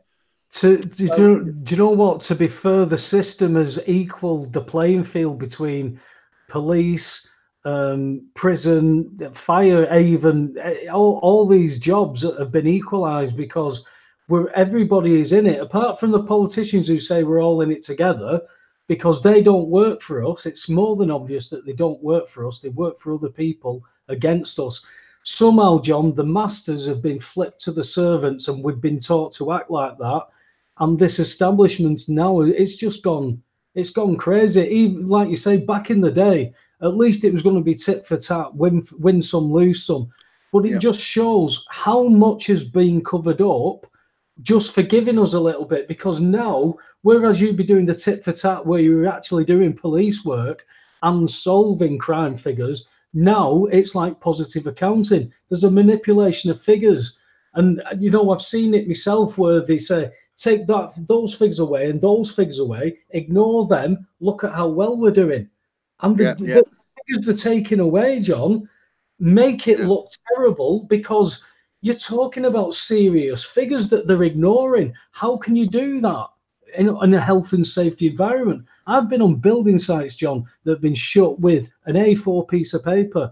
Yeah, I've worked in environments that you didn't even need to start on a stamp. You were shut. That's how it should be. But the government won't investigate themselves and shut themselves down. No, they won't. It's not going to happen. And I don't think any organisation should be allowed to investigate itself. None of them. Well, it's conflict of interest, isn't it? It's the same with the pharmaceuticals. They're pushing vaccines. They say, well, we've tested the vaccines. They've done it themselves. They've paid somebody to test it, and then they've written the appendix and the description of it, the summary themselves. That's not investigations. Yet people will go, somebody with a white coat said that is okay. I'm going to go with that. You're an idiot because you've looked on the internet and tried to at least gain some guide on it. Looking at the inserts and going, wow, if you're pumping that kind of stuff into your body and you're fully developed, what would that kind of stuff be like going into an 18-month-old when you've got like maybe 36 shots in some of these vaccines? Yeah, you ask those questions and you're attacked. And it's like that kind of agenda. When you put your head above the parapet, like yourself, there's a target that goes on you. See what sticks. I didn't want to see children getting abused. I just didn't want it. It was wrong. It was outrageous. Yet the attack came on me. The effort and the man hours they put in to trying to put me in prison. They knew damn well I had children at home. They knew damn well one of my boys was on life support. Yet they still went out of their way to put. And I've been places and people have said, I used to hate the old Bill. But actually, you've given me a total different outlook on them now. You're a good guy. I mean, even Michael Tarrager, who I interviewed, he said, a few years ago, I'd have broken your jaw the moment you walked in. He said, but you're the only one who's come to help me. And when you see what must it do to these kids, to their brains, their thinking, their development, and then their future relationships while this is going on. And then they turn around and say that we didn't do anything because it was a matter of national security. It just doesn't make sense. It's national security because it's affecting those that are so-called in power, our servants. That shows how they're being controlled. Again, I go back to the Tim Fortescue. These ministers, the ones that you would have been knocking on their doors at Westminster, if you'd have been allowed to say, hey, let's have a look at this. I'm pretty sure when you're knocking on the doors of Westminster, you're going to start finding people in places that can influence things and the running of things, and who's got influence over those people. You've got somebody on an interview stating we would do favours for people and earn brownie points involving small boys. Well, this is what it comes down to, because one of the guys I was talking to, very much in the know, and one of the main ones, like an informant really, who leaked a lot of this information, he was telling me about the intelligence that's still in existence. And I said, well, if this information, this intelligence, which back then would have been hard copied and handwritten onto information dockets, as used to be back in the day, I said, why are they keeping them if they're that dangerous? Why are they not burnt? Why do they not burn them? I don't get that. And I'm not saying it's right, but he said because it has blackmail value. Yes, and that's why they do it, and they it's do got it value. deliberately. Yeah, it's got value. I know we're coming up for the time, so if you can just mention that Chris Lambriano's, is it like a halfway house or a detox it's called the Lay Community, LEY, and do you know what? Let me tell you something about this. The prison system has a 75% recidivism rate and failure when it comes to rehab. This place has an 80% success rate in respect to rehabilitation. Right, they work purely on fundraising and stuff like that. They don't get any government handouts. They've had to sell half of their land to property developers so they can continue working. And how would people get in touch if they could get need from somewhere like that? Well, it's LEY Lay Community. They've got their own website, and I do think they have got their own donate button or PayPal account or something like that.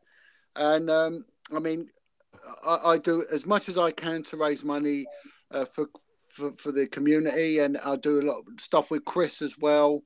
You know, we do fundraise behind the scene, and we just want to keep it going because it really works. It's a place of absolute compassion. I've been invited there many times to give talks, and I'm going to continue to try and work money for them. But they change lives. And I've seen it happen, real good guys. That's what it's about, because the privatisation that's gone into the public sector.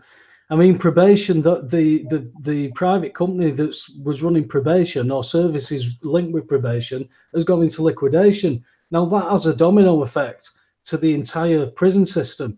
It's not just about probation, because you're talking about people who are waiting for documents that it could be up to the release and things like that. And because of the staff shortages, the prison system is like every other public sector; it's bursting.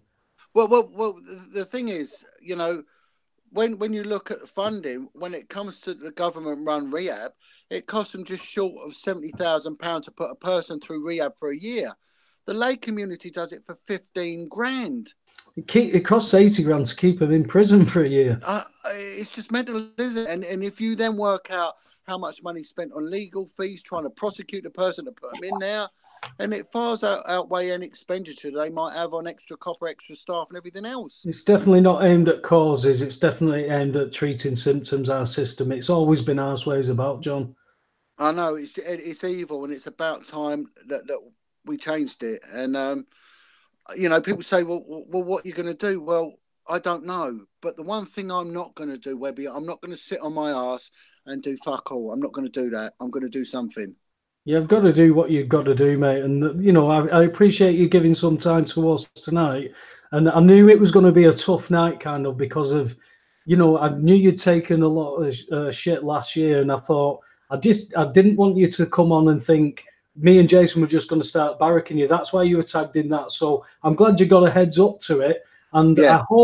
I hope you've addressed it as, you're coming across again as being genuine here. And we don't know each other from Adam other than these chats. I can't sit here and start saying, I think John's a liar, I think John's a liar. You've got to stand as Jon Wedger and say, this is my truth. Because it'll come out yes or no, won't it? Well, the thing is, yes, there's negative comments, but I will show you 100 positive, endearing comments telling them others. And the things I get, the support I get, keep going, John. We got faith in you. We're behind you. I get them constantly. My phone bleeps all night, and every one of them, and they say, you're the light that we want to keep shining. And it's that all the way. And that's what does it for me, these beautiful, positive comments. And the negative ones, unfortunately, I have to dismiss them. And I'm not going to waste my energy on them. I'm not. And I don't have to answer to my actions because I know what I do. I know exactly what I do. And my results will speak for that. And if you've got a problem with that, I'll never get to you anyway. And I'm really not bothered. You'll be judged by your fruits, mate. You'll be judged by your fruits. Yeah. JC can deal with the judgment. Yeah, not these trolls. Do you want to see us out here, Jace? Yeah, well, Guy, I was just listening. Thanks for your contribution, mate, by the way. Yeah. He was throwing up last time I was on. the word, I can't get a word in edgeways with you to him, particularly you, Webby. You know, the guest. It's a good job sometimes. You know, it's a good job sometimes. Some of us don't take sleeping tablets and sleep all day and forget to do their homework again. Oh, you know, I am terrible, but I found it very, very, very interesting. And I've got to say, even though I've not really had much participation, I've got to say this is probably the most uncomfortable interview that I've ever conducted, and I can't quite put my finger on why. I've just felt bad the whole way through. So make of that what you will.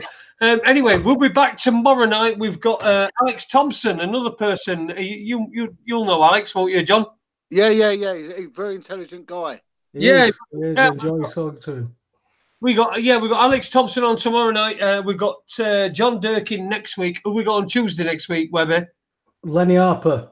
Lenny Harper. So we're all sorted for the next couple of weeks, for tomorrow and next week as well. And I'm going to get Neil Sanders on. I keep threatening to, but I just keep every time it comes to a point where I'm going to send him a message saying, "Do you want to come on at this?" I bottle that simply because I don't even know. I don't know. But anyway, I'll see if you could get Chris Lambriano on. He's got an interesting story. Yeah, pass his details on, mate. Yeah, I'll do that. Yeah, that would be great. Cool. Yeah. Well, anyway, thanks to everyone in the chat room. It's been vibrant and good again. Thanks to John for joining us here on Raconteurs News. A big thanks to Webby. We will see you tomorrow night. I've got my vest on. I'll have it on again tomorrow night. If you're of a horny disposition, you perhaps shouldn't watch. Take it easy.